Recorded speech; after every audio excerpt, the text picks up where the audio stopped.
রুমে বসে বসে বিয়ের জন্য তৈরি হচ্ছিলাম, তখনই কেউ আমার রুমে প্রবেশ করে থম করে দরজা লাগায়। আয়নাতে সেই ব্যক্তিটির চেহারা দেখে আমার চক্ষু চড়ক গাছ। হাত পা প্রচণ্ড পরিমাণে কাঁপছে আমার, তার সাথে চোখ মেলাতে পারছি না, তাই মাথা নিচু করে রেখেছি।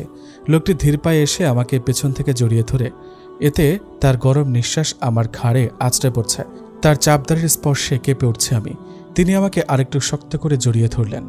এতে কাঁপাকাঁপিটা যেন আমার দ্বিগুণ হয়ে গেল। চোখ বন্ধ, আমার তাকানোর সাহস নেই। তিনি আলতো করে আমার ঘাড়ে তার ঠোঁট স্পর্শ করান। এবার যেন আমার নিঃশ্বাস বন্ধ হওয়ার উপক্রম। আমি অনেক কষ্টে গলা থেকে শব্দ বের করে তাকে বলি, আদ্র ভাইয়া, কি করছেন?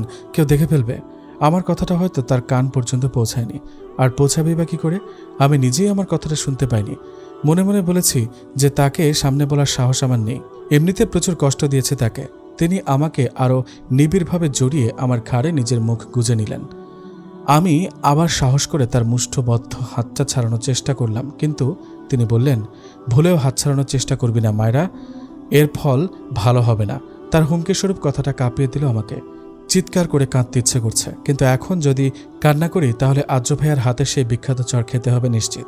তাই কিছু বললাম না, মনে মনে আল্লাহকে ডাকতে লাগলাম। তিনি এবার গম্ভীর কণ্ঠে বললেন, আমার মানা করা সত্ত্বেও বিয়েতে রাজি হয়েছিস কোন সাহসে? আমি নিশ্চুপ। আমার এমন নীরবতা হয়তো তার ভালো লাগেনি, তাই তিনি আমাকে ধমক দিয়ে বললেন, কথা কানে যায় না? বোবা হয়ে গেছিস তুই? তার ধমক শুনে ফুপিয়ে কান্না করে দিলাম আমি। কান্না করবি না একদম, না হলে ঠাঁটিয়ে একটা চর মারব। আমি এবার রেগে ওনাকে বললাম, হ্যাঁ পারবেনি তো শুধু চর থাপ্পড় মারতে, একটু সফটভাবে কথা বলা যায় না? তিনি এবার আমার কাছে এসে আমাকে তার বুকে জড়িয়ে নিলেন। কেন যেন খুব অস্বস্তি হতে লাগলো।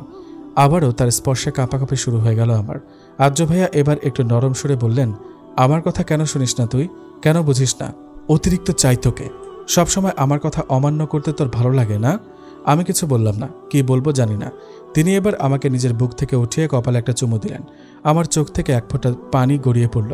বিয়ের সাজ তুলে ফেল, তোকে বিয়ের সাজে দেখার অধিকার শুধু আমার, বলে তিনি গটগট করে চলে গেলেন। আমি তার যাওয়ার দিকে তাকিয়ে একটা দীর্ঘ শ্বাস ফেললাম। এতটুকু বুঝতে পারলাম, এবারও আমার বিয়েটা হচ্ছে না। প্রত্যেকবারের মতো এবারও আমার বিয়েটা ভেঙে গেল। তার কারণ একটাই, আদ্র ভাইয়ার অতিরিক্ত চাওয়া। অন্ধকার ছাদে এক কোনায় দাঁড়িয়ে অশ্রু বিসর্জন দিচ্ছে মাইশা। আজ কেন যেন ওর নিজেকে প্রচুর অসহায় লাগছে। মাইশার হাতে প্রেগন্যান্সির ফাইল।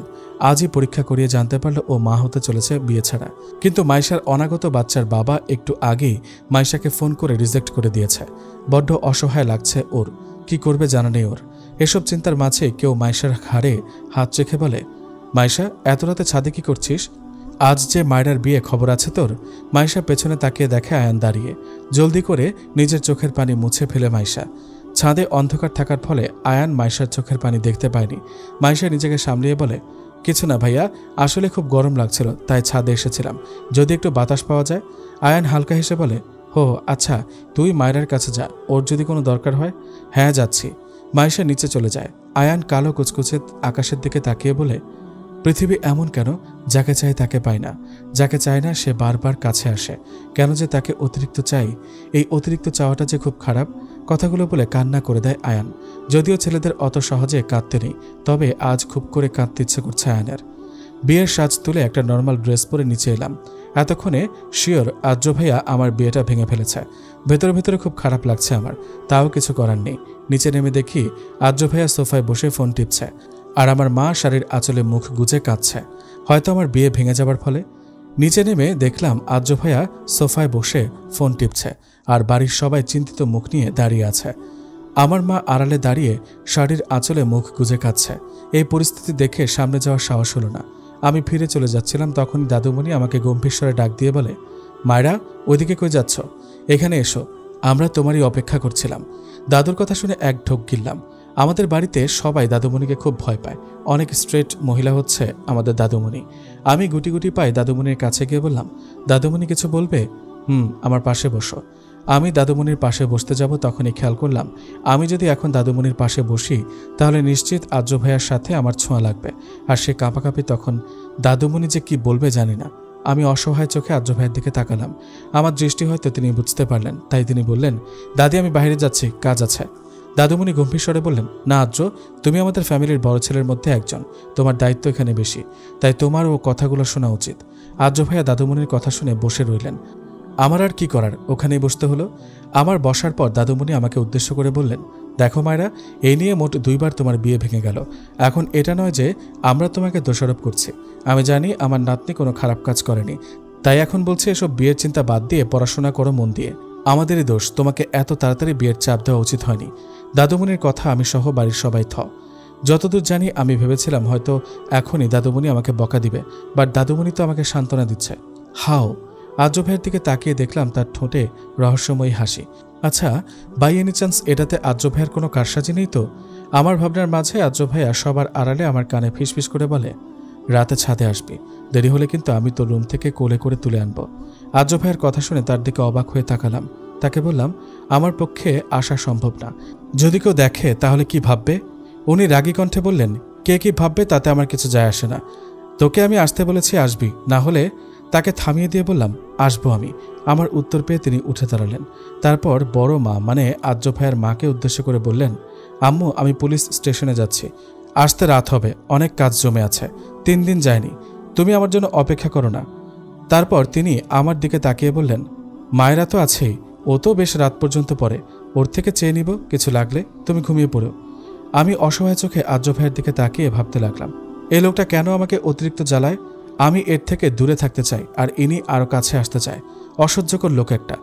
আর্য ভাইয়ের কথা শুনে বড় মা বললেন, এখন কিছু খেয়ে যা, সকালে তো কিছু খাসনি, সমস্যা নেই, স্টেশনে গিয়ে খেয়ে নিব। বলেই বেরিয়ে যায় আর্য ভাইয়া। আগে থেকে পুলিশের ইউনিফর্ম পরে রেডি ছিল। আর্য ভাইয়া পেশায় একজন পুলিশ অফিসার, যদিও এখন এসপি, কিন্তু আমাদের বাড়ির কেউ চায়নি ভাইয়া পুলিশ অফিসার হোক।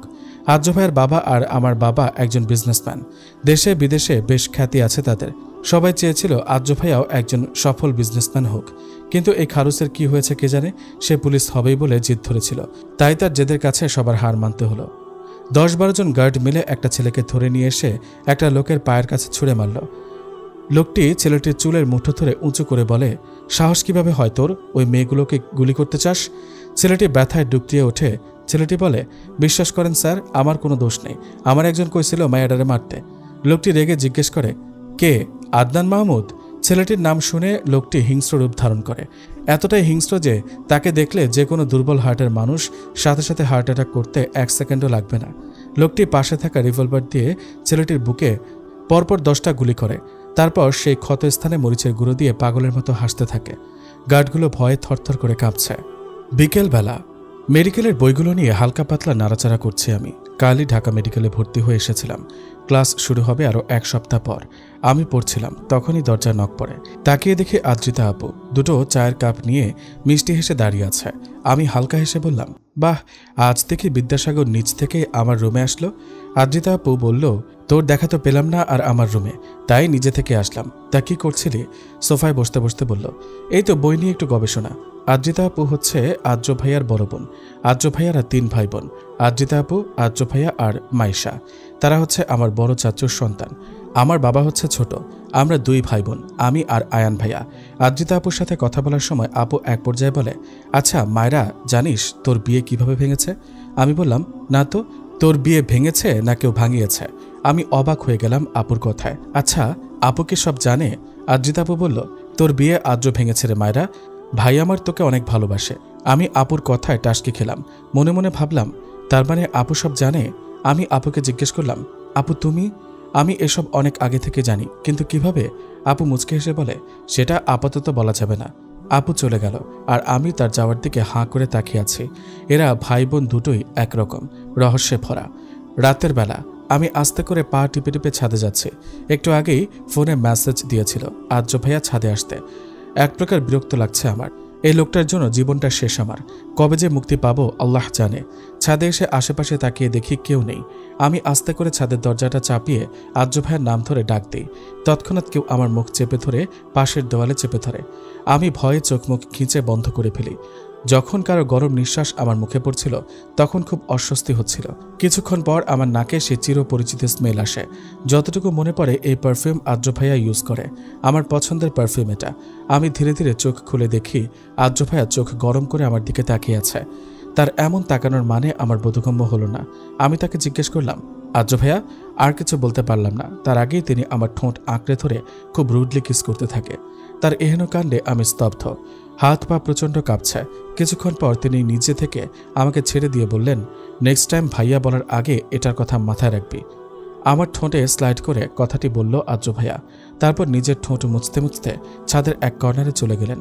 আমি এখন স্তব্ধ হয়ে দাঁড়িয়ে আছি। অন্ধকার নিস্তব্ধ শহর, চারিদিকে কুয়াশা পড়েছে। সেই ঠান্ডার মধ্যে দাঁড়িয়ে আছি আমি। শুধু আমি না, আদ্র ভাইয়াও দাঁড়িয়ে আছে। সেই যে আমার ঠোঁটে অবৈধভাবে কিস করে আকাশের দিকে তাকিয়ে আছে, আর তার খবরই নেই। এবার আর চুপ থাকতে পারলাম না। আদ্র ভাইয়াকে জিজ্ঞেস করলাম, আপনি আমার ঠোঁটে কিস করলেন কেন? কিছুটা রাগ মিশ্রিত স্বরে বললাম, যাতে একটু হলেও ভয় পেয়ে উত্তরটা দেয়। আমার প্রশ্নটা শুনে তার কোনো পরিবর্তন হলো না। কিছুটা মন খারাপ হলো আমার, কারণ তিনি কখনোই আমার কোনো প্রশ্নের উত্তর দেন না। বিরক্তিকর লোক একটা। আমি চলে যাচ্ছিলাম, তখনই পেছন থেকে আদ্র ভাইয়া আমার হাত ধরে বলে, তোর ঠোঁটে অবৈধভাবে টাচ করার ইচ্ছা আমার ছিল না, বাধ্য হয়েছে। আর কখনো যেন তোকে আমাকে ভাইয়া বলে ডাকতে না দেখি। তার কথায় বেশ অবাক হলাম। তাকে জিজ্ঞেস করলাম, আপনাকে ভাইয়া ডাকবো না তো কি বলবো? তাছাড়া বাড়ির সবাই বা কি বলবে? আপনি তো আমার অনেক বড়, নাম ধরে ডাকলে কেমন দেখায়? তিনি তার ছেলের হাসি দিয়ে বললেন, মাত্র 9 বছরের বড় আমি তোর, আর নাম ধরে তো আর ডাকতে বলছি না। আপনি করে ডাকবি তাহলেই চলবে, কিন্তু ভাইয়া কখনোই না। আদ্র ভাইয়ার কথায় কিছুটা রাগ হলো আমার। আমি তাকে বললাম, কেন ভাইয়া ডাকলে সমস্যা কি? আমি তো আপনার কথাটা বলতে যাব তার আগেই তিনি আমার ঠোঁটে আঙুল দিয়ে বললেন, তুই আমার বোন, কখনোই না। আমার নিঃশ্বাস তুই, আমার অক্সিজেন তুই, আমার বউ তুই। তার কথায় কিছুটা ঝটকা খেলাম, কিন্তু পর মুহূর্তে নিজেকে সামলে নিলাম। তিনি আমার থেকে কিছুটা দূরে দাঁড়িয়ে বললেন, আজকেই শেষ, এরপর আর কখনো বৈধ অধিকার ছাড়া তোকে টাচ করব না। আমি তার কথা শুনে মনে মনে বললাম, সেটা হয়তো কখনোই হবে না আদ্র ভাইয়া, কারণ আমি চাই না অন্য কারো ভালোবাসার মানুষ আমার স্বামী হোক। আপনি অন্য কারো আমার না। কথাগুলো মনে আওড়িয়ে চোখ থেকে আমার পানি গড়িয়ে পড়ল। সাথে সাথে মুছে নিলাম, কারণ এটা যদি আদ্র ভাইয়া দেখে তাহলে খবর আছে। তিনি একদমই আমার চোখের পানি সহ্য করতে পারে না। আদ্র ভাইয়ার মুখের দিকে তাকিয়ে দেখলাম মুখটা কেমন শুকিয়ে আছে। তখনই মনে পড়ল আদ্র ভাইয়া সকালে না খেয়ে বের হয়েছিলেন, আর বাহিরে কিছু খেয়েছেন বলে মনে হয় না, কারণ তিনি খুবই রুচিবান মানুষ। আমি তার কাছে এগিয়ে বললাম, আপনি তো সকালে কিছু খাননি, এখন একটু খেতে দিই। তিনি অন্যদিকে দৃষ্টি রেখে বললেন, তুই খাবার রেডি কর, আমি আসছি। আচ্ছা, তাড়াতাড়ি আসবেন, বাইরে খুব ঠান্ডা, খাবার ঠান্ডা হয়ে যাবে। তিনি ছোট করে জবাব দিলেন, ছাদ থেকে নেমে এলাম আমি। টেবিলে থাকা খাবারগুলো চটপট করে ওভেন থেকে গরম করে প্লেটে বেড়ে নিলাম। কিছুক্ষণ পর আদ্র ভাইয়া নেমে আসলেন। তার চোখ দুটো বেশ লাল হয়ে আছে, হয়তো ঠান্ডার জন্য। তিনি এসে চেয়ারে বসতে বসতে আমাকে উদ্দেশ্য করে বললেন, বাসা সবাই খেয়েছে? আমি বললাম, তুই খেয়েছিস? আমি কি বলবো বুঝতে পারছিলাম না, কারণ আমি এখনো খাইনি। আর এটা যদি জানে তাহলে আদ্র ভাইয়ের থেকে নিশ্চিত বকা খেতে হবে। তাই মিথ্যা বললাম, হ্যাঁ খেয়েছি। আদ্র ভাইয়া ভ্রুম কুচকে বললেন, আমার সাথে মিথ্যা বলিস কোন সাহসে? আমি ভয় পেলাম কিছুটা, তারপর নিজেকে সামলে বললাম, মিথ্যা বলতে যাব কেন? তিনি ধমক দিলেন আমাকে, একদম চুপ। আমি জানি তুই যখন মিথ্যা বলিস তখন নিজের হাতের আঙুল মোচড়ামুচড়ি করিস, অ্যান্ড নাও তুই এটাই করছিস। আদ্র ভাইয়ের কথা শুনে আমি চোখ বন্ধ করে একটা নিঃশ্বাস ফেললাম। মনে মনে ভাবলাম, উনি এত ছোট একটা জিনিসও খেয়াল করেন, আল্লাহ! আগে জানলে আরও খেয়াল রাখতাম। আমার চুপ থাকা দেখে উনি আবার ধমক দিলেন, কি হলো বল, মিথ্যা বলেছিস কেন? আমি কান্না স্বরে বললাম, সরি, আর এমন হবে না। তিনি দাঁতে দাঁত চেপে বললেন, নেক্সট এমন হলে থাপড়িয়ে দাঁত ফেলে দিব, অসভ্য মেয়ে। আমি মনে মনে তাকে 1000টা গালি দিলাম। তখনই হাতে টান অনুভব করি। সামনে তাকিয়ে দেখি আদ্র ভাইয়া টান মেরেছে হাতে। তিনি আমাকে টান দিয়ে তার পাশের চেয়ারে বসায়। আমি হকচকিয়ে বললাম, কি হয়েছে? উনি ক্ষীণ স্বরে বললেন, এখনই আমার সামনে খাবার কমপ্লিট কর। আমি অসহায়ভাবে বললাম, আমি পরে খেয়ে নিব, প্রমিস। তিনি দাঁতে দাঁত চেপে বললেন, যেটা বলেছিস সেটা কর। কি আর করার, তার সামনে বসে খেতে হচ্ছে। আগে জানলে তখনই খেয়ে নিতাম। আর চোখে তার দিকে তাকিয়ে দেখি তিনি মিটমিট করে হাসছেন। অবাক হলাম কিছুটা, কারণ তিনি খুব হাসেন, সবসময় গম্ভীর ফেস নিয়ে ঘুরে বেড়ান। আমি মনে মনে বললাম, আমাকে চাপে ফেলে হাসা হচ্ছে, তাই না? ভালো হবে না, তোর বজ্জাত লোক একটা। খাবার শেষ করার পর বড় বড় পা ফেলে নিজের রুমে চলে আসলাম। রুমে এসে বুকে হাত দিয়ে বড় বড় নিঃশ্বাস নিতে লাগলাম। কেন জানি আমি আদ্র ভাইয়াকে দেখলে আমার শ্বাসকষ্ট শুরু হয়ে যায়। তার জন্যই তো সবসময় তার থেকে দূরে দূরে থাকি, কিন্তু মাঝে মাঝে দুর্ভাগ্যবশত তার সামনাসামনি হয়ে যায়, যেমনটা আজকে। যদিও বেশিরভাগ সময় আদ্র ভাইয়ের ডাকার কারণে তার সামনে যেতে হয়। আমি বেডে লেপ মুড়ি দিয়ে শুয়ে পড়লাম। হাত পা প্রচণ্ড কাঁপছে। জানি না কেন, আদ্র ভাইয়ের কারণে নাকি ঠান্ডার কারণে জানা নেই। তবে এখন আমার একটা ঘুম দরকার, গভীর ঘুম। সকালবেলা বেশ হইচইতে ঘুম ভেঙে গেল। রুম থেকে বাইরে গিয়ে দেখি আমাদের বাড়িটাকে বেশ সুন্দর করে ডেকোরেশন করা হচ্ছে। বাবা মা বড় চাচা বড় চাচি সহ সবাই ব্যস্ত, কিন্তু এত কিসের ব্যস্ততা তাদের? আর আজকেই বা কি যে বাড়ি ডেকোরেশন করা হচ্ছে? তখনই দেখলাম আমার মেজো চাচুর ছেলে সাদাফ ঘুম থেকে উঠে চোখ ডলতে ডলতে ফুল নিয়ে যাচ্ছে। আমি তাকে ডেকে বললাম, ভাইয়া আজকে কি বাসায় কোনো ফাংশন? আমার কথা শুনে তিনি এমন একটা রিয়াকশন দিলেন যেন আমি কোনো বড় পাপ করে ফেলেছি। আমি তাকে বললাম, কি হলো ভাইয়া, তুই সত্যি জানিস না? আরে না, প্লিজ বলো না আজ কি? আদ্রিতার এঙ্গেজমেন্ট আজকে। ভুলে গেছিস নাকি আপু যে চাকরি পেয়েছে? আমি মাথা চাপড়িয়ে অপরাধমূলক হাসি হেসে বললাম, হে হে, একদম মাথা থেকে বেরিয়ে গেছে। তোর মাথা থাকে কি? যা ফ্রেশ হয়ে নিজে ব্রেকফাস্ট করতে হয়, জলদি আসছি, যাও তুমি। সাদাব ভাই আমাদের সবার বড়, মানে আদ্রিতা আপু আর সে এক সমান, কিন্তু সে বিবাহিত। আদ্রিতা আপু বিয়ে করেননি, কারণ তিনি নিজ পায়ে না দাঁড়ানো পর্যন্ত বিয়ে করবে না বলে জিদ ধরেছিলেন। আর আমাদের পরিবারের কেউ তাকে বিয়ের জন্য চাপ দেয়নি। কাল আপু বেশ ভালো একটা চাকরি পেয়েছে, তাই হয়তো আজ এঙ্গেজমেন্ট করা হচ্ছে।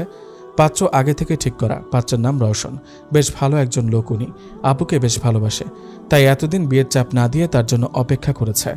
আমি ফ্রেশ হয়ে নিচে নেমে দেখলাম অলরেডি সবাই খেতে বসে গেছে।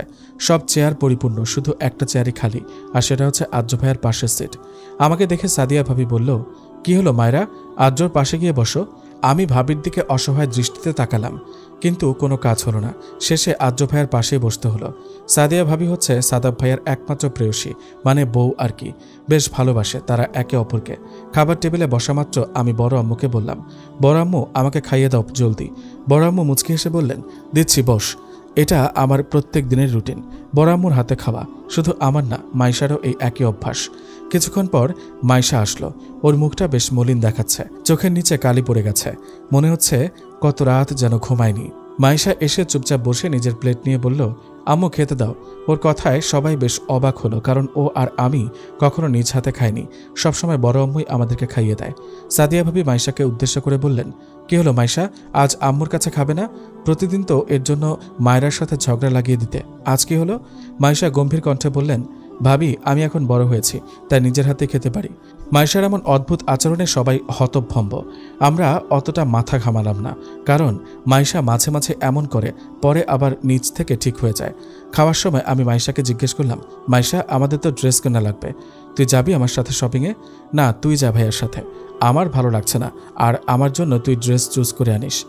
মাইশা কথাটা বলে খাবার শেষ করে চলে গেল। আমি এক ঢোক গিললাম, কারণ এটা ভেবে যে আমাকে আদ্র ভাইয়ের সাথে একা যেতে হবে। আমি বড় আম্মুকে বললাম, বড় আম্মু তুমি চলো না আমার সাথে প্লিজ। না রে, আমাকে আজকে একটু বাইরে যেতে হবে, তোর চাচুর দরকার আছে। আমি সবাইকে জিজ্ঞেস করলাম, কিন্তু তারা সবাই না করে দিল। কি আর করার, শেষে আদ্র ভাইয়ের সাথে যেতে হচ্ছে। আমি রেডি হয়ে নিচে নেমে দেখি আদ্র ভাইয়া ফোনে কথা বলছে। তাকে ডিস্টার্ব করলাম না, তিনি ফোনে কথা শেষ করে আমাকে বললেন, রেডি হয়েছিস? আচ্ছা চল। তারপর বেরিয়ে গেলাম আমরা। গাড়িতে বসা মাত্র আমার ঘুম চলে আসে, কিন্তু আজ আর ঘুম আসেনি আদ্র ভাইয়ের কারণে। শপিং মলে পৌঁছে তিনি আমার হাত ধরলেন। আমি ভ্রুকুচকে তার দিকে তাকালাম। কি হলো? তিনি কিছু না বলে আমার হাত ধরে সামনে নিয়ে যেতে লাগলেন। তারপর একটা দোকানের ভেতর ঢুকে বললেন, ড্রেস দেখান। তার কথাটা শেষ না হওয়ায় মাত্রই দোকানের সকল স্টাফরা পুরো মার্কেটের অর্ধেক জামা এনে আমার সামনে রাখল। আমি অবাক হয়ে তার দিকে তাকালাম। তিনি পায়ের উপর পা তুলে বললেন, চুজ কর জলদি। আমি নিজের মন মতো কয়েকটা ড্রেস নিলাম, তারপর তাকে বললাম, হয়ে গেছে।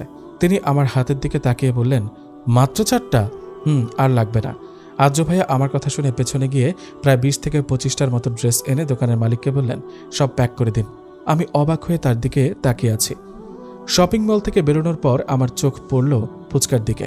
আমি আদ্র ভাইয়ের দিকে অসহায়ভাবে তাকিয়ে বললাম, আমি ফুচকা খাবো। তিনি নাক সিটকিয়ে বললেন, রেস্টুরেন্ট থেকে কিনে দেব, এখানকার ফুচকা ভালো না, পেট খারাপ হবে। কিন্তু আমি তো জেদ ধরে বসেছি যে আমি এখানকার ফুচকাই খাবো। অবশেষে তিনি রাজি হলেন। ফুচকার দোকানে গিয়ে আমার মাথায় একটা বুদ্ধি এলো। আমি আদ্র ভাইয়ের দিকে তাকিয়ে একটা মুচকে হাসি দিলাম। তিনি ভ্রু কুচকালেন। আমি মনে মনে বললাম, এবার বুঝবেন আমাকে জ্বালানোর মজা। আদ্র ভাইয়া আমার মুচকে হাসি দেখে ভ্রু কুচকালেন। তিনি আমাকে বলতে যাবেন, তখনই তার ফোনে কল আসে। ফোন রিসিভ করে পাশে চলে যায় তিনি। আদ্র ভাইয়া যাওয়ার পর আমি জলদি করে ফুচকা বিক্রি করা মামাটাকে বলি, মামা 1 প্লেট অনেক বেশি মরিচ দিয়ে বানাবেন, যাতে খেয়ে কান্না করে দেয়। আমার কথা শুনে লোকটি হতভম্ব হয়ে যায়। তিনি বলেন, কি কও মা, এত ঝাল খাইতে পারবা? আরে মামা, এটা আমার জন্য না, আমার সাথে যে লোকটি এসেছে তার জন্য। আসলে তার মুখে কোনো স্বাদ নেই, তাই ডাক্তার বলেছে তাকে বেশি করে ঝাল খাওয়াতে, তাহলেই স্বাদ ফিরে আসবে। কিন্তু তিনি মানতেই চায় না, তাই আর কি। আমার কথাটা তিনি বিশ্বাস করে ফেললেন। তিনি বললেন, আচ্ছা মা, তুমি খারাপ, আমি দিতাছি। আমি মনে মনে বেশ হাসলাম। আদ্র ভাইয়ার কী হবে তা ভাবতেই আমার বেশ হাসি পাচ্ছে। কিছুক্ষণ পর আদ্র ভাইয়া আসলেন। আমার প্লেটে 2টা প্লেট দেখে তিনি চোখ ছোট ছোট করে জিজ্ঞেস করলেন, 2 প্লেট খেতে পারবি? আমি মিষ্টি এসে উত্তর দিলাম, আমি কেন, আপনিও খাবেন, তাই তো 2 প্লেট অর্ডার দিলাম। তিনি আবারও নাক সিটকিয়ে বললেন, কক্ষণই না, আমি এসব ফুটপাতের খাবার খাই না। প্লিজ আদ্র, আমার একটা রিকোয়েস্ট রাখবেন না? আমার কথা শুনে আমার হাত থেকে প্লেট নিয়ে বলে, খাচ্ছি, বাট আজকেই লাস্ট, অ্যান্ড তোর জন্য। ওকে। তিনি চামচ দিয়ে একটা ফুচকা মুখে দেওয়ার পরই কেমন যেন কেঁপে উঠলেন। বুঝলাম ঝালটা বেশি দেওয়া হয়েছে, কিন্তু অদ্ভুতভাবে তিনি একবারও থামলেন না। গপাগপ করে একটা ফুচকা খেতে লাগলেন। আমি আর ফুচকা বিক্রেতা মামা অবাক হয়ে তাকিয়ে আছি। আদ্র ভাইয়ের চোখ মুখ সহ নাকের ডগা পুরো লাল হয়ে গেছে, তাও তিনি থামছেন না।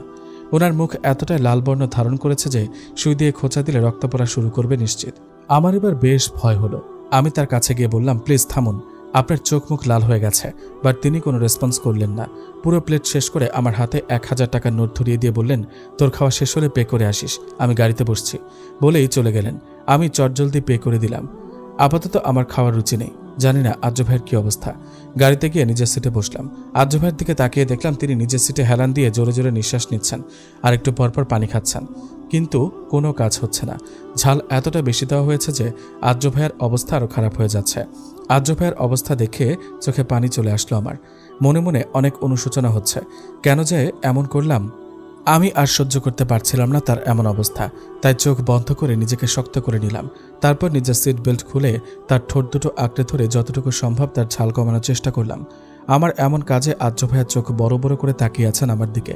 হয়তো কখনো আশা করেননি আমি এমন কিছু করব। কিছুক্ষণ পর তার থেকে সরে এসে মাথা নিচু করে তাকে জিজ্ঞেস করলাম, ঝাল কমেছে? তিনি বাঁকা হেসে জবাব দিলেন, অনেকটা। আমি মুগ্ধ দৃষ্টিতে তার বাঁকা হাসির দিকে তাকিয়ে আছি। আমার খেয়ালও নেই একটু আগে কি করেছে আমি। তিনি আমাকে বললেন, এমন ঠোঁটের স্পর্শ পেলে প্রতিদিন ঝাল খেতে রাজি আছি।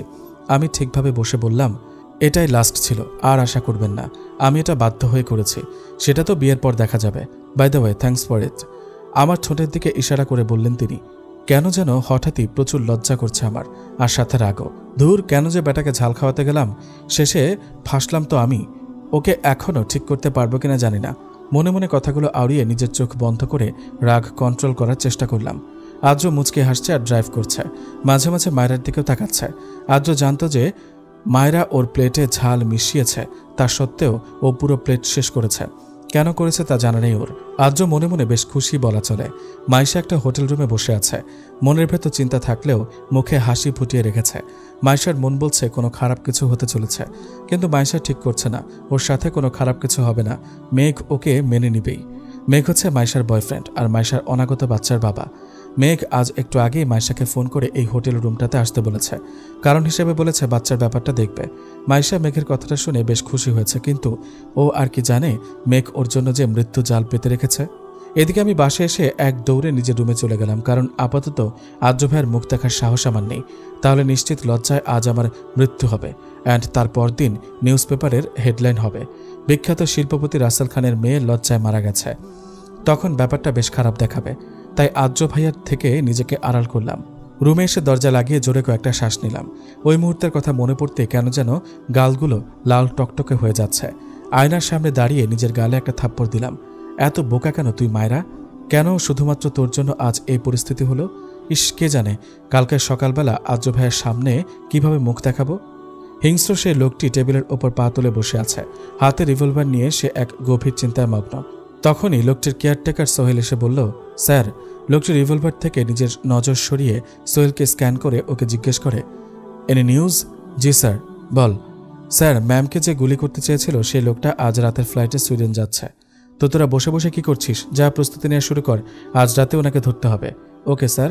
সোহেল চলে যাওয়ার পর বাঁকা হাসি হাসে লোকটি। লক্ষ্যের অনেক কাছে চলে এসেছি, জাস্ট আরেকটু অপেক্ষা, দেন আমার মিশন সফল হবে। মাইশা বসেছিল, ঠিক তখনই মেঘের আগমন। মুখে রহস্যময়ী বাঁকা হাসি। মেঘ দেখতে বেশ হ্যান্ডসাম, যে কোনো মেয়েই ওর ওপর ঘায়েল। হয়তো এই সৌন্দর্য দেখে মাইশা ওর প্রেমে পড়েছে। মেঘকে দেখে মাইশা দৌড়ে ওকে জড়িয়ে ধরে বলে, মেঘ, আমি জানতাম তুমি কখনো আমাকে ফিরিয়ে দেবে না, তাই তো আমাকে ডেকেছ, তাই না? মেঘ মাইশাকে বেশ জোরে একটা ধাক্কা দেয়, যার কারণে পড়তে পড়তে বেঁচে যায় মাইশা। মাইশা অবাক হয়ে মেঘের দিকে তাকায়। মেঘ বলে, কে বলেছে আমি তোর মতো একটা চিপ মেয়েকে অ্যাকসেপ্ট করব? আমি তোকে এখানে ডেকে এনেছি তোর বাচ্চা নষ্ট করতে, যাতে ভবিষ্যতে আমার আর মিহির লাইফে কাটা হয়ে দাঁড়াতে না পারিস তুই। মাইশা স্তব্ধ। দুপুর 2:30। ছাদে দাঁড়িয়ে আছি প্রায় 1 ঘন্টা হলো। কিছুই ভালো লাগছে না। বারবার ওই মুহূর্তের কথা মনে পড়তেই অনুশোচনা কাজ করছে। এখন আর অনুশোচনা করে কোনো লাভ নেই, শুধু শুধু নিজের সময় নষ্ট করা। ছাদ থেকে নেমে 2য় ফ্লোরে এসে দেখি বাসা পুরোপুরি ডেকোরেট করা হয়ে গেছে। সন্ধ্যার পরই আপুর এঙ্গেজমেন্ট হবে, তাই সবাই বেশ ব্যস্ত, একমাত্র আমি ছাড়া। রেলিং ধরে নিচে তাকিয়ে দেখলাম আর্য ভাইয়া কানে ব্লুটুথ লাগিয়ে কথা বলছে আর ডেকোরেট করতে আসা লোকগুলোকে কাজ দেখাচ্ছে। কাজে ভুল হলে ধমক না দিয়ে সুন্দর করে বুঝিয়ে দিচ্ছেন।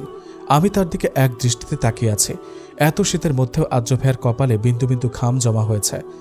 বড় বড় ঘন চুলগুলো কপালে এসে জমা হয়েছে। আর্য ভাইয়া দেখতে বেশ ফর্সা। শুধু তিনিই না, আমাদের ফ্যামিলির সবাই বেশ ফর্সা, কিন্তু তিনি একটু বেশি ফর্সা। আর্য ভাইয়ার ডান গালে একটা তিল আছে, যেটা আমার উইকনেস। মাঝে মাঝে মনে হয় টুপ করে তার তিলে একটা চুমু দেই। এসব ভাবতে ভাবতে দেখলাম তিনি আমার দিকে তাকিয়ে মুচকি হাসছেন। আমার তার চোখাচোখি হওয়া মাত্রই একটা চোখ টিপ দিলেন তিনি। আমি এক দৌড়ে নিজের রুমে চলে গেলাম। মনে মনে বললাম, এই লোকটা এত খারাপ কেন, সবসময় আমাকে লজ্জায় ফেলে দেয়। আদ্র দাঁড়িয়ে দাঁড়িয়ে মুচকি হাসছিল। তখনই পেছন থেকে সাদাফ এসে ওর পিঠে চাপড় দিয়ে বলে, বাহ, আজকাল দেখি একা একা হাসা হচ্ছে। তা কই, আমি যখন বলি একটু হাসতে তখন তো হাসিস না, ব্যাপার কি? আদ্র নিজের মাথা চুলকিয়ে বলে, নাথিং। সাদাফ দুষ্ট হেসে বলে, প্রেমে পড়েছিস নাকি? সাদাফের কথা শুনে আদ্র একটা কাশি দেয়, তারপর বলে, কি আবল তাবল বলছিস ভাই, প্রেমে পড়বো তাও আমি? ইম্পসিবল। তুই যে প্রেমে পড়েছিস তা আমি জানি, এবং কার প্রেমে পড়েছিস তাও জানি। আদ্র অবাক হয়ে বলে, কার? আমার পিচ্চি বোন মায়রার। আদ্র চমকিত। মেঘের কথা শুনে মাইশার চোখে পানি এসে গেছে। ও বলে, তার মানে তুমি আমাকে ভালোবাসো না? মেঘ তাচ্ছিল্যের হাসি দিয়ে বলে, তোকে ভালোবাসবো আমার মাথা খারাপ নাকি? তাহলে এতদিন এসব কি ছিল? Time pass. মেঘের কথা শুনে মাইশা ওর গালে একটা থাপ্পড় দেয়। মাইশা মেঘকে বলে, ছি, আমার ঘৃণা হচ্ছে, আমি তোমার মতো একটা লোককে ভালোবেসেছি। এতটা নীচ তুমি? আমার বাচ্চাকে মেরে ফেলতে চাও? মেঘ বাঁকা হাসি দিয়ে বলে, তোর বাচ্চাকে না মারলে আমার পথের কাঁটা কিভাবে দূর করবো জান? মেঘ মাইশার দিকে এগিয়ে যাবে, তখনই মাইশা মেঘকে নিজের সর্বশক্তি দিয়ে ধাক্কা মেরে হোটেল রুম থেকে বেরিয়ে যায়। মাইশা বেরিয়ে যাওয়ার পর মেঘ ওর যাওয়ার দিকে তাকিয়ে হাউমাউ করে কেঁদে ওঠে। মেঘ বলে, ভালোবাসি প্রেয়সী, অনেক ভালোবাসি তোকে। আমি অতিরিক্ত চাই তোকে, কিন্তু তুই আমার ভাগ্যে নেই প্রেয়সী। আমি যে তোর জীবনে ক্ষণিকের, চাইলেও তোকে নিজের কাছে রাখতে পারবো না। তুই আয়নের কাছে ভালো থাকবি প্রেয়সী। কাঁদতে কাঁদতে মেঘের মুখ থেকে গলগল করে রক্ত পড়তে থাকে, কিন্তু তাও মাইশার নাম নিয়ে কান্না করে যাচ্ছে। কিছুক্ষণ পর হোটেল ম্যানেজার এসে মেঘকে হসপিটালে ভর্তি করায়। মাইশা কাঁদতে কাঁদতে রোডে এসে পড়েছে। তখনই হঠাৎ করে মাইশা মাথা ঘুরে একটা গাড়ির সামনে পড়ে যায়। দুর্ভাগ্যবশত গাড়িটা আয়ানের ছিল। ও মাত্রই হসপিটাল থেকে একটা সার্জারি শেষ করে বাড়ি যাচ্ছিল। আয়ান পেশায় একজন হার্ট সার্জনিস্ট। আয়ান গাড়ি থেকে নেমে মেয়েটাকে দেখে 1 সেকেন্ডে চিনে যায়। আয়ান মাইশাকে এভাবে দেখে ওর বুকে মোচড় দিয়ে ওঠে। আয়ান জলদি করে মাইশার কাছে গিয়ে ওকে কোলে করে গাড়িতে বসিয়ে জ্ঞান আনার চেষ্টা করে, কিন্তু মাইশা কোনো রেসপন্স করে না, কারণ মাইশার শরীর বেশ দুর্বল ছিল। আয়ান মাইশাকে হসপিটালে নিয়ে যাওয়ার সিদ্ধান্ত নেয়। রুমে বসে বসে ড্রেস চুজ করছিলাম, কিন্তু একটা ড্রেসও পছন্দ হচ্ছিল না। আর এদিকে একটু পরেই ফাংশন শুরু হবে। ধ্যাত, একটা ড্রেসও মন মতো পাচ্ছি না, কি যে করি। তখনই দরজা খোলার আওয়াজ পেলাম। পিছে ঘুরে দেখি আর্য ভাইয়া দাঁড়িয়ে, হাতে কিছু ব্যাগ আছে তার। আমি আর্য ভাইয়াকে দেখে বেশ অবাক হলাম, কারণ তিনি কখনোই আমার রুমে কখনোই আসেন না, ভুল করেও না। আজই হয়তো প্রথম আসলো। আরেকবার যখন এসেছিল বিয়ের জন্য রেডি হচ্ছিলাম, ওইটা আপুর রুম ছিল। আমি আর্য ভাইয়াকে জিজ্ঞেস করলাম, আপনি এখানে কোনো কিছু লাগবে? তিনি বললেন, তাহলে কিছু দিতে এসেছি। আমি চোখ ছোট ছোট করে বললাম, কি? আর্য ভাইয়া আমার সামনে আসা ছোট ছোট চুলগুলোকে কানের পিঠে গুজে দিলেন। আমি আবেশে আর লজ্জায় চোখ বন্ধ করে নিলাম। তিনি আমার হাতে তার আনা ব্যাগগুলো ধরিয়ে দিয়ে বললেন, এখানে কিছু ড্রেস আছে, আজকের ফাংশনে এটাই পরবি। আমি ছোট করে জবাব দিলাম, আচ্ছা। তিনি আমার গাল দুটো ধরে কপালে একটা চুমু দিয়ে গটগট করে বেরিয়ে গেলেন। আমি এখনও চোখ বন্ধ করে আছি। তিনি যাওয়ার পরই চোখ খুলে একটা প্রশান্তির শ্বাস নিলাম। আর্য ভাইয়ের সামনে থাকলে কেন যেন আবার লজ্জায় মরে যেতে ইচ্ছে করে, জানা নেই কেন। আমি তার দেওয়া ব্যাগগুলো খুলে দেখতে লাগলাম। ব্যাগের ভেতরে ড্রেসগুলো দেখে আমার চক্ষু চড়ক গাছে। আর্য ভাইয়ের চয়েস এতটা ভালো জানা ছিল না আমার। ব্যাগের ভেতরে একটা ডার্ক নীল কালারের গাউন ছিল। পুরো গাউনে নীল আর সাদা কালারের স্টোন বসানো, বেশ সুন্দর দেখতে গাউনটা। আদ্রিতা রুমে বসে বসে অস্থিরভাবে পায়চারি করছে। বেশ অস্থির এবং নার্ভাস ফিল হচ্ছে ওর। কারণটা যে একমাত্র রওশন তাও জানে। এতদিন পর রওশন এর সামনাসামনি হবে ভাবতেই লজ্জায় কুঁকড়ে যাচ্ছে ও। আদ্রিতা আর রওশন এর বিয়ে পারিবারিকভাবে ঠিক হলেও রওশন ওকে পাগলের মতো ভালোবাসে। রওশনের আদ্রিতার সাথে করা আচরণগুলো দেখলে মনে হবে ওরা আগে থেকেই পরিচিত। আদ্রিতা যে রওশনকে পছন্দ করে না এমনটা না। আদ্রিতা ও রওশন ভালোবেসে ফেলেছে ওর পাগলামোগুলো দেখে। এতদিন রওশনের সাথে যোগাযোগ হয়নি, এর কারণটা আদ্রিতা চেয়েছিল যে বিয়ের আগে এবং যতদিন পর্যন্ত ওর চাকরি হবে না ততদিন পর্যন্ত কথা বলা যাবে না। রওশনও সাদরে গ্রহণ করেছিল আদ্রিতার সিদ্ধান্ত। আজ প্রায় 4 বছর আবার পুনরায় দেখা হতে যাচ্ছে ওদের। সন্ধ্যায় আমি রেডি হয়ে নিচে নামতেই আর্য ভাইয়াকে দেখে কিছুটা টাসকি খেলাম, কারণ আর্য ভাইয়ার ড্রেস আর আমার ড্রেসের কালার একদম ম্যাচ, আর স্পেশালি আর্য ভাইয়াকে বেশ হ্যান্ডসাম লাগছে। এদিকে মায়রাকে দেখে আর্য হা করে ওর দিকে তাকিয়ে আছে। তখনই পেছন থেকে ওর ফ্রেন্ড রাহুল ওকে ধাক্কা দিয়ে বলে, এভাবে দেখিস না, ভাবির নজর লেগে যাবে। বলেই বাকি সব সহ ওরা হেসে দেয়। আর্য রাহুলের দিকে চোখ গরম করে তাকায়। এদিকে মায়রার দিকে একজন লোভাতু দৃষ্টি নিক্ষেপ করে তাকিয়ে আছে, কিন্তু মায়রা সেই লোকটিকে লক্ষ্য করেনি। লোকটি শয়তানি হাসি দিয়ে বলে, আজ রাতে একে আমার চাই। মায়রাকে উদ্দেশ্য করে বলে, আমি আর্য ভাইয়ের থেকে চোখ সরিয়ে স্টেজে আদ্রিতা আপুর দিকে গেলাম। রওশন ভাইয়ারা এখনো আসেনি। আপু সেই কখন থেকে একা বসে আছে। আমি আপুর কাছে গিয়ে বললাম, আপু। আপু আমার দিকে তাকিয়ে মুচকি হাসি হেসে দেয়। তারপর বলে, আজকে তোকে অনেক সুন্দর লাগছে মায়রা, ড্রেসটা বেশ সুন্দর। আদ্র দিয়েছে বুঝি? দেখেছিস আমার ভাইয়ার চয়েস কতটা বেটার। উফ আপু, এসব কথা রাখো তো। কেন, বরের কথা বলাতে লজ্জা লেগেছে বুঝি? আমি কিছু না বলে মাথা নিচু করে নিই। মায়রা আর আদ্রিতা কথা বলছিল, তখনই ওই লোকটা আসে যে কিনা মায়রার দিকে লোলুপ দৃষ্টিতে তাকিয়েছিল। তিনি এসে মায়রার গা ঘেঁষে দাঁড়ান। মায়রার বেশ অস্বস্তি হচ্ছে লোকটার কারণে। লোকটি আদ্রিতার উদ্দেশ্যে বলে, কেমন আছো আদ্রিতা? জি আলহামদুলিল্লাহ। আমাকে চিনতে পেরেছ? আপনি রওশনের ফ্রেন্ড রাহুল না? লোকটি আপুর সাথে কথা বলার পর আমার দিকে বাজে দৃষ্টিতে তাকায়, কিন্তু আমি কিছু বলতেও পারছি না, রওশন ভাইয়ের বন্ধু বলে। লোকটি আদ্রিতা আপুকে জিজ্ঞেস করে, তা এই সুন্দরীটাকে? আদ্রিতা আপু হেসে উত্তর দেয়, আমার চাচাতো বোন। ওনারা দুজন কথা বলছিল, তখনই আর্য ভাইয়ের আগমন ঘটে। আমি মনে মনে প্রশান্তির শ্বাস ফেলি। আর্য ভাইয়াকে দেখা মাত্রই রাহুল নামে লোকটা বলে, তুমি আর্য না? আর্য ভাইয়া না চাইতেও মুখে হাসি রেখা ফুটিয়ে বলে, জি, কেমন আছো? এই তো, আপনি? ভালো। আচ্ছা, আপনারা কথা বলুন, আমার মায়ের সাথে একটু কাজ আছে।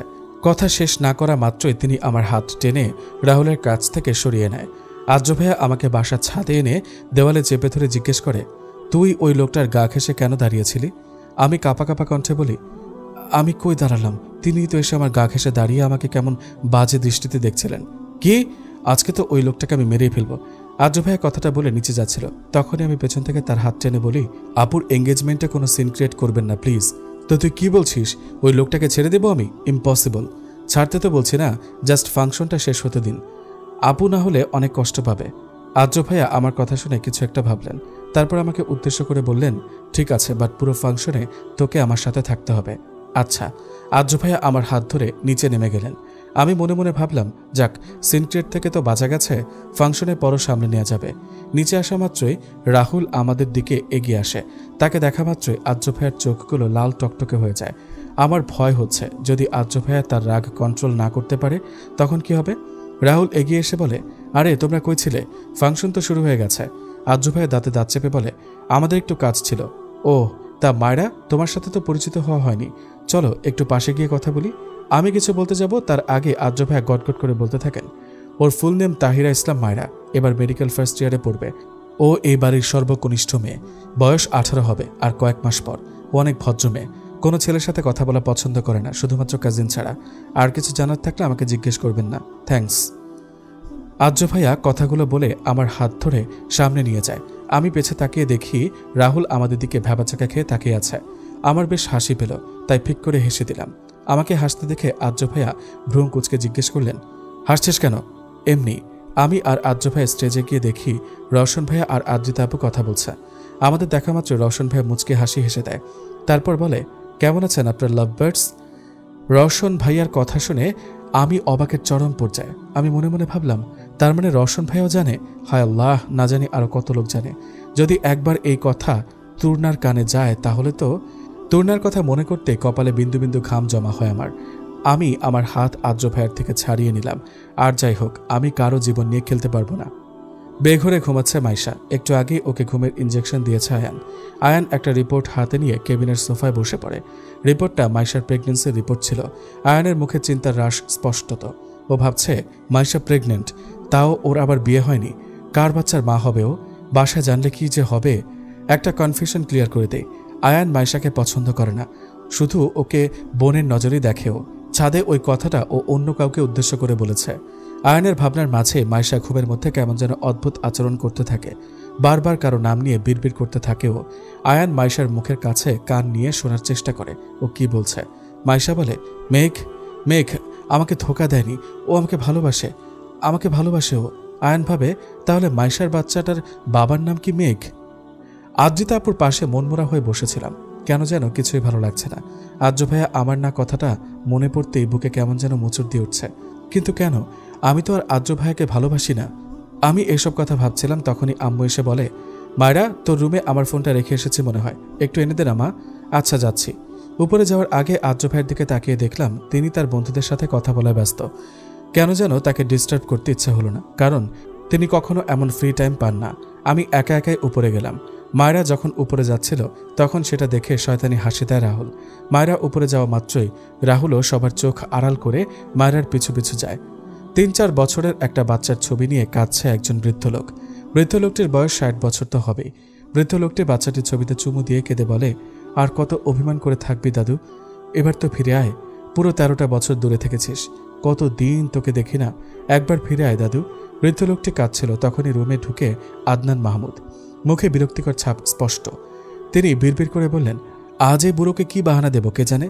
আদনান মাহমুদকে দেখা মাত্রই বৃদ্ধ লোকটি তার চোখের পানি মুছে আশার আলো নিয়ে তার দিকে তাকিয়ে জিজ্ঞেস করে, কোনো খবর পেলি সুহার? আদনান? তিনি ন্যাকা কান্না করে বলে, না বাবা, অনেক খুঁজেছি সুহার, কোনো খোঁজ পেলাম না। বৃদ্ধ লোকটির আশার আলো যেন নিমিষে নিভে যায়। এদিকে আম্মুর ফোন নিয়ে রুম থেকে বের হতে যাচ্ছিলাম, তখনই রাহুল রুমে ঢুকে দরজা লক করে আমার দিকে অদ্ভুতভাবে তাকায়। রাহুলের এমন দৃষ্টিতে আমার প্রচণ্ড ভয় হচ্ছে। রাহুলকে দেখে আমি তাকে জিজ্ঞেস করলাম, আপনি এখানে কেন? রাহুল অদ্ভুত হেসে বলে, মজা নিতে এসেছে বলে রাহুল আমার দিকে এগিয়ে আসছিল। আমি বুঝতে পারলাম তার কোনো খারাপ উদ্দেশ্য আছে। আমি চিৎকার দিতে যাব, তার আগে উনি এসে আমার মুখ চেপে ধরে। ভয় থরথর করে কাঁপছে আমি। বারবার আদ্র ভাইয়ের কথা মনে পড়ছে আমার। রাহুল আমার গাউনের 2টা হাতা টান দিয়ে ছিঁড়ে ফেলে। তিনি এত জোরে টান দিয়েছিল যার ফলে 2 হাত দিয়েই আমার রক্ত বেয়ে বেয়ে পড়তে থাকে। মাইশার জ্ঞান আসা মাত্রই ও মেঘের নাম ধরে একটা চিৎকার দেয়। আয়ান জলদি করে মাইশার কাছে গিয়ে জিজ্ঞেস করে, মাইশা কি হয়েছে? চেঁচাচ্ছিস কেন? খারাপ স্বপ্ন দেখেছিস? মাইশা কিছু বলবে তার আগেই ওর খেয়াল হয় ও আয়ানকে দেখে ভরকে যায়। মাইশা বলে, ভাইয়া আপনি? রাস্তায় তুই আমার গাড়ির সামনে সেন্সলেস হয়ে পড়ে গিয়েছিলি, তারপর তোকে হসপিটালে নিয়ে আসি। কিন্তু তুই রাস্তার মাঝখানে কি করছিলি? মাইশা আমতা আমতা করে জবাব দেয়, আসলে আমি। মাইশা তুই প্রেগনেন্ট? কার বাচ্চা এটা? মাইশা বুঝতে পারে আয়ান সব জেনে গেছে। কান্না করে দেয় ও। কান্না না করে বল, না হলে আমি বুঝবো কি করে? আর তাছাড়া এই খবর যদি বাসা জানে তাহলে কি হবে বুঝতে পারছিস? আয়ান ভাইয়া আসলে। কান্নার কারণে কথা বলতে পারছে না মাইশা। ও আয়ানকে কি বলবে বুঝতে পারছে না। এদিকে অক্সিজেন মাস্ক পরিয়ে রাখা হয়েছে মেঘকে। ওর অবস্থা বেশ খারাপ। ব্রেন টিউমারের 2nd স্টেজে আছে মেঘ। কিছুক্ষণ পর মেঘের কেবিনের দরজা খুলে হুড়োহুড়ি করে প্রবেশ করে মেঘের বোন আর ফ্রেন্ড। মেঘের এই অবস্থা দেখার পর কান্না করে দেয় মেঘলা মেঘের পাশে বসে জিজ্ঞেস করে, মেঘ কিভাবে হলো এসব? আমাদের জানানোর প্রয়োজনও মনে করলি না? মেঘলা মেঘের বড় বোন। মেঘ আস্তে করে চোখ খুলে মেঘলার দিকে তাকায়। মেঘের চোখে পানি। মেঘ বলে, আমি নিজেও কয়েকদিন আগে জানতে পেরেছি। তোকে কিভাবে বলবো আপু? মাইশা কই? কেমন আছে ও? মাইশা তো প্রেগনেন্ট ছিল, ওকে কি কিছু বলেছিস? মেঘ সব খুলে বলে যে ও মাইশার সাথে কি ব্যবহার করেছে আর কি বলে। সবকিছু শোনার পর মেঘলা মেঘের গালে একটা থাপ্পড় দেয়। রাগে থরথর করে কাঁপছে মেঘলা। থাপ্পড় দেওয়ার ফলে মেঘের নাক দিয়ে রক্ত পড়তে থাকে। মেঘলার হাজব্যান্ড ফারিস এসে মেঘলাকে ধরে বলে, মেঘলা তুমি পাগল হয়ে গেছো? মেঘের এই স্টেজে তুমি ওকে মারছো কেন? মেঘলা কেঁদে দিয়ে বলে, তাহলে কি করব তুমি বলো? মাইশা প্রেগনেন্ট, ওকে এই স্টেজে এতটা স্ট্রেস দিল কেন ও? এতে ওর ওপর কতটা এফেক্ট হতে পারে মেঘের কোনো আইডিয়া আছে? মেঘ তার ছেলের হাসি দিয়ে বলে, আমি মরে গেলেও আয়ান ওকে ঠিকই সামলাতে পারবে। মেঘলা আর ফারিস কিছুটা চমকে বলে, আয়ানকে? এদিকে আদ্র ফোনে কথা বলে স্টেজের দিকে তাকিয়ে দেখে মায়রা নেই। আদ্রের বুকে মোচড় দিয়ে ওঠে। ও আশেপাশে তাকিয়ে মায়রাকে খুঁজতে চেষ্টা করে, কিন্তু কোথাও পায় না মায়রাকে। রাহুল আমার ড্রেসের চেইন হাত দিবে তার আগে আমি তার হাতে কামড় দিয়ে আদ্র ভাইয়ের নাম ধরে জোরের একটা ডাক দিই। আদ্র তখন ওই রুমের পাশ দিয়ে যাচ্ছিল। মায়রার গলার আওয়াজ শুনে জলদি করে রুমের দিকে এগিয়ে যায়। কিন্তু ডোর লক ছিল। আদ্রর কাছে ওই রুমের ডুপ্লিকেট চাবি ছিল। চাবি দিয়ে দরজা খুলে আদ্রের চোখ ছানা ভরা। আদ্রের রাগের কারণে কপালের রগ ফুলে উঠেছে। আদ্র ভাইকে দেখে আমার কলিজা ঠান্ডা হয়। আমি রাহুলকে ধাক্কা দিয়ে আদ্র ভাইয়ের বুকে ঝাঁপিয়ে পড়ি। আদ্র ভাইকে দেখে রাহুল তার হাতের বাঁধন আলগা করে দেয়, যার ফলে আমার তাকে ধাক্কা দিতে বেশি কষ্ট হয়নি। আমি আদ্র ভাইকে শক্ত করে জড়িয়ে ধরে কান্না করে দেই। হাত পা প্রচণ্ড পরিমাণে কাঁপছে আমার। আদ্র মায়রার অবস্থা দেখে মাথা কাজ করা বন্ধ করে দিয়েছে। ওর বারবার মনে হচ্ছে এই অবস্থার জন্য ওই দায়ী। মায়রার কান্নার আওয়াজে ফাংশনের বেশ মানুষ ওই রুমে উপস্থিত হয়ে যায়। বাড়ির সবাইকে দেখে বেশ ভয় হচ্ছিল আমার। জানি না তারা কে কিভাবে বিষয়টা নেবে। এত মানুষ দেখে আদ্র ভাইয়া তার পরনের ব্লেজারটা খুলে আমাকে পরিয়ে দিলেন। আম্মু এসে আমাকে বলে, আম্মু কি হয়েছে তোর, ঠিক আছিস তুই? আমি কি বলবো বুঝতে পারছি না। আশেপাশে মানুষজন সব বিড়বিড় করে বলছে, আহারে বেচারা মেয়েটার এত অল্প বয়সে ইজ্জতটা গেল। তাদের কথা শুনে আদ্র ভাইয়া হুঙ্কার দিয়ে বলে, কিচ্ছু হয়নি মায়রার, সময় মতো এসেছিলাম আমি, উল্টোপাল্টা কথা বলবেন না আপনারা। আদ্র ভাইয়া কথাটি বলে তার শার্টের হাতা ফোল্ড করে রাহুলের দিকে এগিয়ে যায়। পুরো বাড়ি থমথমে হয়ে আছে। বাড়ির সবাই বেশ রেগে আছে। আম্মু তো এখনও কান্না থামায়নি। বাড়ির সব গেস্টরা চলে গেছে, আর রাহুল সে তো আত্মরা হয়ে পড়ে আছে। কিছুক্ষণ আগে আদ্র ভাইয়া আর সাদাব ভাইয়া মিলে বেশ মার দিয়েছে রাহুলকে। আদ্র ভাইয়া তো মেরেই ফেলতো, তাকে অনেক কষ্টে আটকিয়েছে সাদাব ভাইয়া। রওশন ভাইয়া মাথা নিচু করে দাঁড়িয়ে আছে, জানা নেই কেন। হয়তো এই ঘটনার জন্য তিনি নিজেকে দায়ী করেছেন। রওশন ভাইয়া বললেন, সব কিছুর জন্য আমি দায়ী। আজ যদি আমি রাহুলকে ইনভাইট না করতাম তাহলে এমন পরিস্থিতি আসতো না। রওশন ভাইয়ের কথা শুনে বাবা বলে, না রওশন, এখানে তোমার কোনো দোষ নেই। তুমি কি আর জানতে যে রাহুল এমনটা করবে? হ্যাঁ। রওশন ভাইয়ার হ্যাঁ শুনে সবাই যেন আকাশ থেকে পড়ল। আদ্র ভাইয়া বেশ রেগে জিজ্ঞেস করলেন, মানে কি? রওশন ভাইয়া আহত কণ্ঠে বললেন, আসলে রাহুল আগে থেকে এমন ছিল। এর আগেও ৩-৪টা মেয়েকে রেপ করেছে, কিন্তু ও বেশ ভালো ঘরের ছেলে হওয়াতে ছাড় পেয়ে গেছে। ওর এমন আচরণে আমি ওর সাথে মেশা বন্ধ করে দিয়েছি। কিন্তু কাল হঠাৎ ও আমার পা ধরে মাফ চেয়ে বলে ও নাকি ভালো হয়ে গেছে, আগের মতো নেই। রাহুল আমার ছোটকালের বেস্ট ফ্রেন্ড ছিল, তাই ওকে ফিরিয়ে দিতে পারিনি। কিন্তু আমি কখনো ভাবিনি যে ও মায়েরার সাথে এমনটা করবে। রওশন ভাইয়া কথাগুলো বলার সময় চোখ থেকে তার পানি গড়িয়ে পড়ে। আদ্র ভাইয়া রেগে রওশন ভাইয়ার কলার চেপে বলে, আপনার আরেকটু খেয়াল রাখা উচিত ছিল। জানেন আজকে মায়েরার সাথে কি হতে পারত? আদ্র ভাইয়ার এমন আচরণে সবাই কিছুটা অবাক হলেও আমি স্বাভাবিকভাবেই তার দিকে তাকিয়ে আছি। বড় আব্বু রেগে আদ্র ভাইয়াকে ধমক দেন। তিনি বলেন, আদ্র কি করছো? এখানে রওশনের কোনো দোষ নেই, সব সমস্যার মূলে রাহুল, আর ওর ব্যবস্থা আমি। বড় আব্বুর কথা শেষ না করতে দিয়েই আদ্র ভাইয়া বলে, খবরদার, রাহুলের যা করার আমি করব, কেউ ওকে টাচ করবে না। আদ্র ভাইয়ার এমন রাগ মিশ্রিত কণ্ঠ শুনে বাড়ির সবাই কিছুটা ভয় পেল, কারণ তারা জানে আদ্র ভাইয়ার রাগ চরম পর্যায়ে গেলে কি হয়। বড় আব্বু বললেন, আচ্ছা তোমার যা করার করো, আমরা কেউ কিছু বলবো না। আদ্র ভাইয়া তার গার্ডদেরকে ডেকে বললেন, একে নিয়ে যাও। গার্ডরা রাহুলকে টেনে হিচড়ে নিয়ে যায়। রাহুল টু শব্দ করল না, কারণ সে সেন্সে নেই। আমার খুব খারাপ লাগছিল, তাই আম্মুকে বললাম, আম্মু আমার ভালো লাগছে না, আমি রুমে যাব। আম্মু বলল, আচ্ছা চলো, তোমার আশা লাগবে না, তুমি এখানে থাকো, আমি একটু একা থাকতে চাই। আম্মু আমার কথা শুনে কপালে একটা চুমু দিয়ে বললেন, আচ্ছা যাও। আমি উঠে রুমের দিকে যাব, তার আগে পায়ের ব্যথার কারণে পা ধরে নিচে বসে পড়লেন। পায়ের দিকে তাকিয়ে দেখলাম বেশ বড় একটা কাজ ঢুকে গেছে। আব্বু আম্মু সবাই এগিয়ে আসলেন আমার দিকে। আব্বু বলল, কি হয়েছে আম্মু? বাবা, পায়ে কাজ ঢুকে গেছে। আমার কথা শুনে বড় আম্মু রেগে গিয়ে সার্ভেন্টদেরকে ডেকে বললেন, কি কাজ করো তোমরা? ঠিকভাবে বাসাটা পরিষ্কার করতে পারো না? সার্ভেন্টদের মধ্যে একজন ডেকে বললেন, ম্যাম, আমরা পুরো বাড়ি ফুল ক্লিন করেছি, কিন্তু কিভাবে যে কাচের টুকরোটা আসলো। চুপ করো, আর দেখো এখানে আরও কোনো কাচের টুকরো আছে কিনা। সার্ভেন্টরা জায়গা পরিষ্কার করতে লাগলো। আদ্র ভাইয়া এসে আমাকে কোলে তুলে নিলেন। আমি তার দিকে অবাক হয়ে তাকিয়ে আছি। আশেপাশে তাকিয়ে দেখি সবাই আদ্র ভাইয়ের দিকে তাকিয়ে আছে। আদ্র ভাইয়া ভ্রুম কুচকে বললেন, এভাবে তাকিয়ে আছো কেন সবাই? আদ্রিতা আপু বলল, তুই ওকে কোলে নিলি কেন? আমি ওকে রুমে নিয়ে ব্যান্ডেজ করে দিব, এমনিতেও তো এখন আর উপরে যেতে পারবে না। বড় আম্মু আদ্র ভাইয়াকে বললেন, হ্যাঁ সেটাই ভালো, তুই মায়ের আগে ব্যান্ডেজ করে দিস, আর হ্যাঁ খেয়াল রাখিস যেন ও ব্যথা না পায়। বড় আম্মুর উদ্দেশ্যে কথাটি বলে আদ্র ভাইয়া আমাকে কোলে করে উপরে নিয়ে যান। আমি লজ্জায় মাথা নিচু করে আছি, হাত পা প্রচণ্ড কাঁপছে। এই প্রথম আদ্র ভাইয়ার কোলে উঠলাম, তাও বাড়ির সবার সামনে। ইস, কেন যে পায়ের কাজ ঢুকতে গেল, তাহলে হয়তো এতটা লজ্জার সম্মুখীন হতে হতো না। আদ্র ভাইয়া আমাকে রুমে এনে সোফায় বসিয়ে দিলেন। তারপর ফার্স্ট এড বক্স এনে আমার হাতের দিকে হাত বাড়াবেন, তার আগেই আমি তার হাত ধরে বলি, আমি হাতের রক্ত ক্লিন করতে পারবো। আমার কথা শুনে তিনি ধমকের সুরে বললেন, জানা আছে কি ক্লিন করবি, এখন আমাকে আমার কাজ করতে দে। তার ধমকে কেঁপে উঠলেও আমি আমার সিদ্ধান্তে অটল। তাকে দিয়ে আমার হাত স্পর্শ করাবো না, এটা ভেবেই রেখেছি। কিন্তু তিনি আমার কথা শুনলেন না। আমার হাত থেকে আস্তে আস্তে ব্লাড ক্লিন করতে লাগলেন। তার এক একটা স্পর্শ যেন আমার শ্বাস থমকে দেওয়ার জন্য যথেষ্ট। কেন যে আর্য ভাইয়ের স্পর্শে এতটা অদ্ভুত ফিলিংস আসে জানা নেই। কই, সাদাব ভাইয়া যখন আমার হাত ধরে তখন তো এমন কোনো অদ্ভুত ফিলিংস হয় না, তাহলে আর্য ভাইয়ের টাচে কেন এমন হয়? এসব ভাবতে ভাবতে আমার গাল দুটো লাল টমেটোর মতো লাল হয়ে ওঠে। আর্য ভাইয়ের দিকে তাকিয়ে দেখি তিনি মনোযোগ সহকারে ব্লাড ক্লিন করতে ব্যস্ত। হাতের ব্লাড ক্লিন করা হলে তিনি অতি যত্ন সহকারে হাতে ব্যান্ডেজ করে দেয়। তারপর আমার দিকে তাকিয়ে বাঁকা হাসি দিয়ে বলে, তোর এই টমেটোর মতো গাল দেখলে ইচ্ছে করে কামড়ে খেয়ে ফেলি। আর্য ভাইয়ের কথা শুনে তার দিকে ড্যাব ড্যাব করে তাকিয়ে আছি, পরে মাথা নিচু করে নেই। লোকটা এত বেহায়া কেন? সবসময় কোনো না কোনো কথায় আমাকে লজ্জায় ফেলে দেয়। মনে মনে ভাবছি। আমার ভাবনার মাঝে আর্য ভাইয়া বলে, আমি বেহায়া দেখেই তো তুই এত ভদ্র। বেহায়া না হলে তোর মতো নিরামিষকে হ্যান্ডেল করতাম কি করে? তার কথা শুনে আমার মাথা চক্কর দিয়ে উঠল।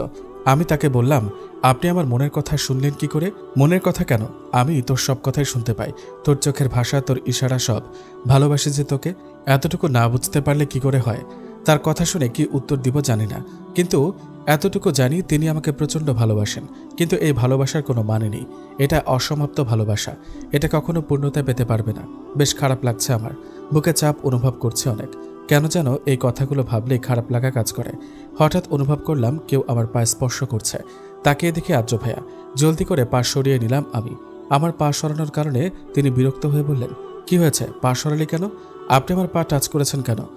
পা টাচ না করলে ওষুধ কি মুখ দিয়ে লাগাবো? কিছুটা রাগ মিশ্রিত কণ্ঠে বলল। তার এমন রাগ মিশ্রিত কণ্ঠে কিছুটা অবাক হলাম। আমি তাকে বললাম, আপনি তো আমার বড়, তাহলে কিভাবে? আমার কথা অসমাপ্ত রেখে আর্য ভাইয়া বললেন, বড় ছোট এসবে কিছু আসা যায় না, এখন জলদি পা দে, না হলে থাপ্পড় দিব কিন্তু। না চাইতেও পা এগিয়ে দিতে হলো আমার। আর্য ভাইয়া আমার পায়ের ব্লাড ক্লিন করে ব্যান্ডেজ করে দেয়। আমার প্রচুর আনইজি ফিল হচ্ছে, খারাপ লাগছে বলা চলে, কারণ আর্য ভাইয়াকে দিয়ে নিজের পা ছুঁতে দেওয়ার ইচ্ছা একেবারেই আমার ছিল না। হঠাৎ আর্য ভাইয়া আমাকে কোলে তুলে নিলেন। আমি চমকে তাকে জিজ্ঞেস করি, আবার কোলে তুলেছেন কেন? তিনি আমাকে কিছু না বলে বাইরে নিয়ে যেতে থাকে। আমি তাকে বারবার জিজ্ঞেস করছি কই নিয়ে যাচ্ছেন, তিনি কোনো উত্তর দিলেন না। নিচে এসে আমাদের আবার এভাবে দেখে আদ্রিতা আপু ভ্রু কুঁচকায়। আপু বলে, আর্য, ওকে আবার নিচে নিয়ে এসেছিস কেন? রুমে রেস্ট করুক। আর্য ভাইয়া গম্ভীর কণ্ঠে বলে, ওকে হসপিটালে নিয়ে যাচ্ছি। আদ্রিতা আপু অস্থির হয়ে জিজ্ঞেস করে, কেন, মায়ের বেশি খারাপ লাগছে নাকি? পায়ে কাজ ঢুকেছে, তাই একবার আয়নের থেকে চেক আপ করিয়ে আসি, পরে যদি ইনফেকশন হয়। আদ্রিতা আপু হেসে বলে, আরে গাধা, এতটুকু কাজ ঢোকায় ইনফেকশন হয় না। তারপরও তোর যদি ভয় থাকে তাহলে হসপিটালে নিয়ে যা। আমি তাদের কথার মাঝে ফোরন কেটে বলি, আরে না আপু, এতটুকু কাজ ঢোকাতে হসপিটালে যাওয়ার কি আছে? আমি ঠিক আছি, ইনফেকশন হবে না। আর্য ভাইয়া আমাকে ধমক দিয়ে বলে, বেশি বুঝিস তুই? তোকে কথা বলতে বলেছে নাকি? চুপ থাক তুই। আমার জিনিসের কেয়ার আমি নিজে রাখতে পারি। আর্য ভাইয়ের কথা শুনে আদ্রিতা আপু মুখ টিপে হাসছে। হলরুমে কেউ নেই, শুধুমাত্র আদ্রিতা আপু ছাড়া। আর্য ভাইয়ার শেষের কথাটা শুনে আমি প্রচণ্ড রকমের অবাক। আর্য ভাইয়া আমাকে কোলে রেখে গাড়ি স্টার্ট দিলেন।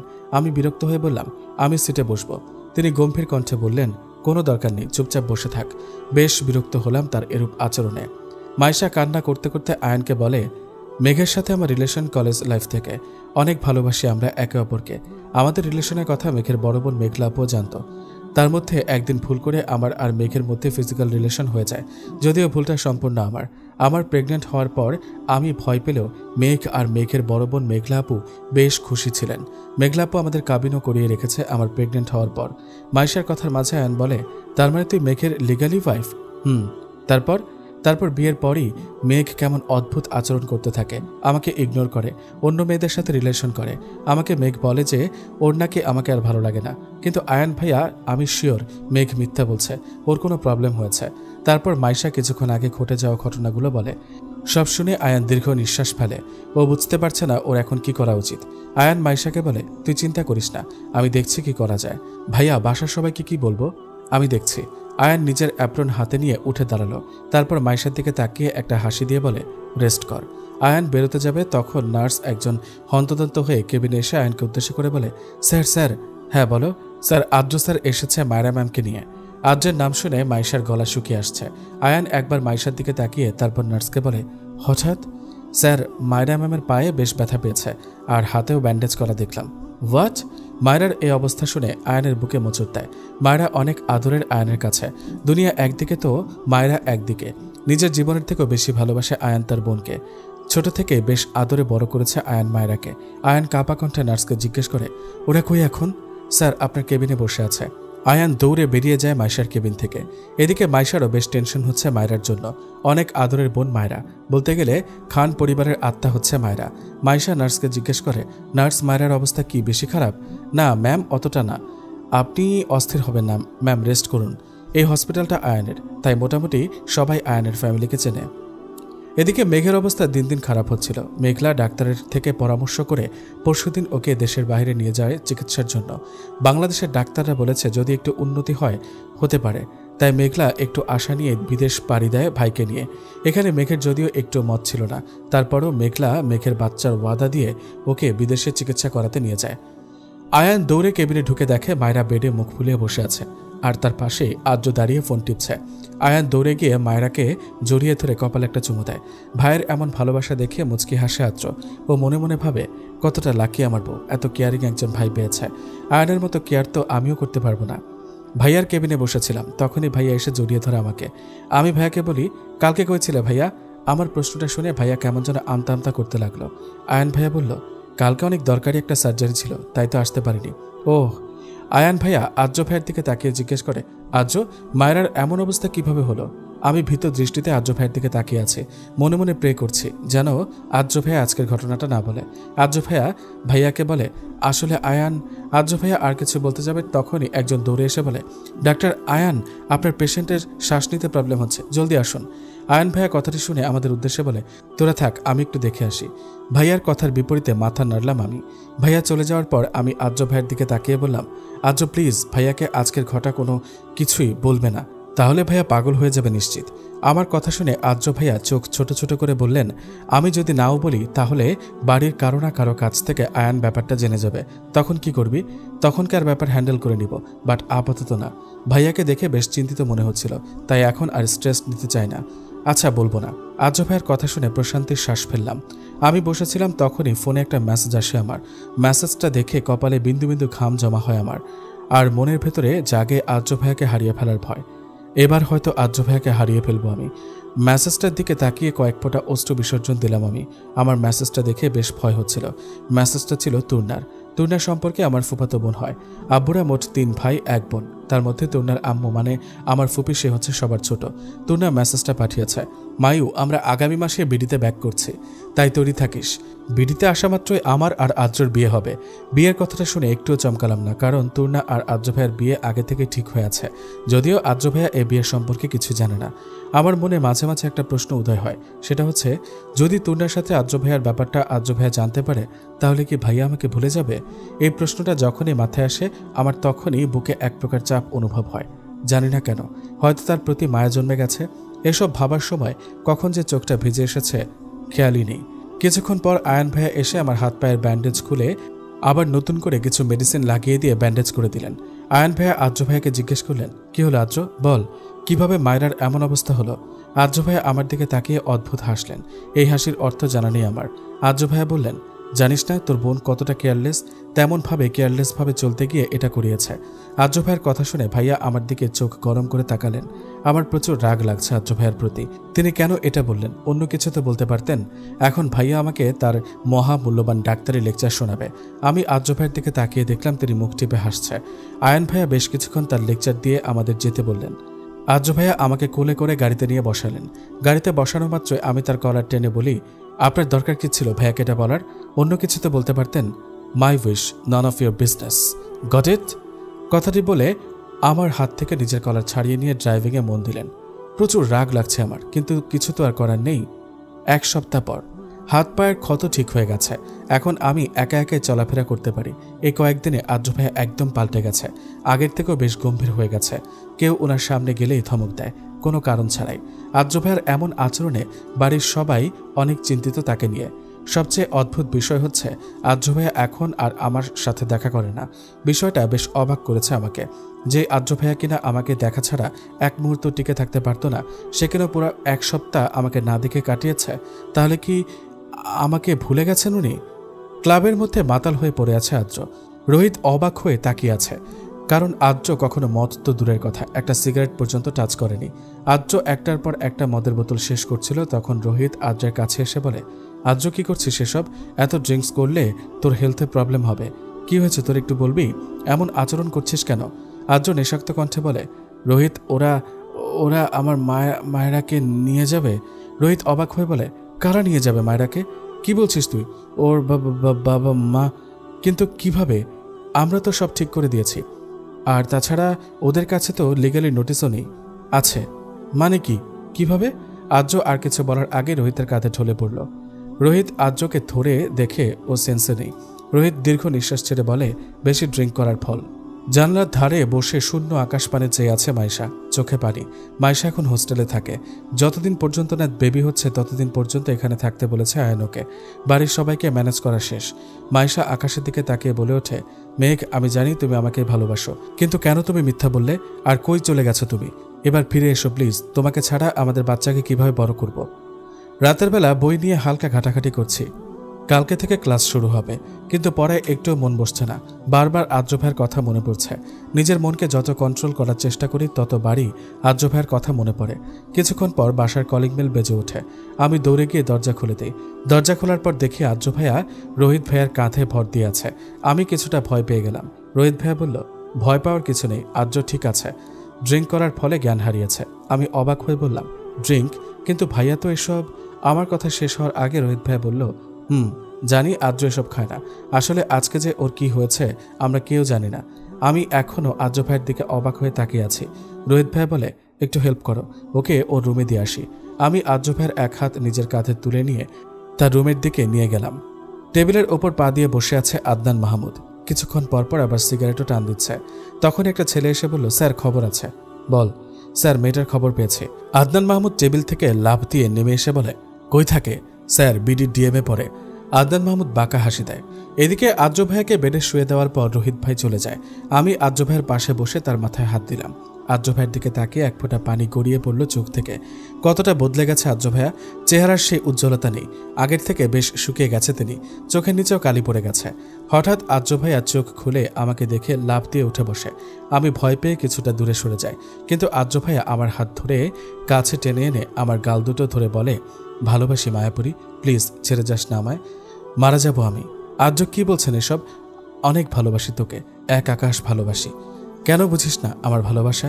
আমি কিছু বললাম না। তিনি আবার বললেন, কেন বুঝিস না মায়েরা? অতিরিক্ত চাই তোকে, তোকে ছাড়া আমি অসমাপ্ত, মারা যাব আমি তোকে ছাড়া। আমার চোখ দিয়ে পানি পড়ছে। আমি কাঁপা কণ্ঠে বললাম, ভালোবাসি। কি বললি? আরেকবার বল প্লিজ। ভালোবাসি, খুব ভালোবাসি। আর্য ভাইয়া হাসলেন, মনোমুগ্ধকর তার হাসি। তিনি হেসে আমার সারা মুখে শব্দ করে চুমু খেলেন। সকালে স্নিগ্ধ আলো আর হিমশীতল বায়ু জানলার পর্দা ভেদ করে ভেতরে আসছে। হিমশীতল ঠান্ডা বাতাসের কারণে ঘুম ভেঙে যায় মায়রার। মায়রা অনেক কষ্টে নিজের চোখ খুলে। রাতে বেশ দেরিতে ঘুমিয়েছে ও। চোখ খোলা মাত্র ছোটখাটো একটা ঝাটকা খায় মায়রা। মায়রা দেখে আর্য একদম ওর কাছে এসে ঘুমিয়ে আছে। মায়রা নড়তেও পারছে না, কারণ আর্য ওকে একদম আষ্টে পৃষ্ঠে জড়িয়ে ধরে আছে। তখনই মায়রার খেয়াল হয় কাল রাতের কথা। কাল রাতে আর্য অনেক জেদ করেছিল মায়রাকে জড়িয়ে ধরে ঘুমাবে। মায়রা প্রথমে রাজি না হলেও পরে বাধ্য হয় আর্যের কারণে। মায়রা আলতো হাতে আর্যের গাল স্পর্শ করে। হালকা কেঁপে ওঠে আর্য, তবুও ঘুম ভাঙে না ওর। মায়রা ভাবছে কাল রাতের কথা। আপনাকে বলে তো দিলাম ভালোবাসি, কিন্তু আদৌ কি এই ভালোবাসা পূর্ণতা পাওয়ার যোগ্য? মায়রার খেয়াল হয় তুন্নার কথা। সাথে সাথে আর্যের গাল থেকে হাত সরিয়ে নেয় ও। আপনাকে ভালোবাসতে পারবো না আমি, আপনি আমার না। বোন হয়ে কিভাবে নিজের বোনকে ঠকাবো আমি? আমি তুন্নাকে ওয়াদা দিয়েছি আমাদের এই ভালোবাসা পূর্ণতা পাবার নয়। মায়রার কথাগুলো ভেবে খুব সাবধানতার সাথে আর্যর থেকে নিজেকে ছাড়িয়ে নিয়ে দৌড়ে রুম থেকে বেরিয়ে যায়। আর্য এখনও গভীর ঘুমে মগ্ন। মায়রা রুমে এসে দরজা আটকিয়ে কান্না করে দেয়। ও এখন মনে প্রাণে দোয়া করছে যে আর্যের যাতে কাল রাতের কথা মনে না থাকে। সকাল 8টার দিকে ঘুম ভেঙে যায় আর্যের। ঘুম থেকে ওঠা মাত্রই মাথা চেপে ধরে ও। বেশ মাথা ধরেছে ওর। আর্য বেড সাইড টেবিলের দিকে তাকিয়ে দেখে তেঁতুলের পানি। ও চট করে উঠে গ্লাসটা হাতে নেয়। পানিটা খাওয়ার পর মাথা ব্যথা অনেকটাই কমেছে ওর। আর্য নিজের দিকে তাকিয়ে দেখে ও একটা ব্ল্যাক টি শার্ট পরা। ভ্রু কুচকায় ও। আমি তো জ্যাকেট পরা ছিলাম, ড্রেস চেঞ্জ করলো কে? আর আমার টি শার্ট থেকে লেডিস পারফিউমের স্মেল আসছে কেন? রাতে কি রুমে কেউ এসেছিল? আর্য নিজের মাথা চেপে ধরে মনে করার চেষ্টা করে, কিন্তু ফলাফল শূন্য। এদিকে রেডি হয়ে নিচে নেমে আসে আদ্রের চোখ এখন মায়রাকে খুঁজছে, কিন্তু কোথাও ওর দেখা পেল না ও।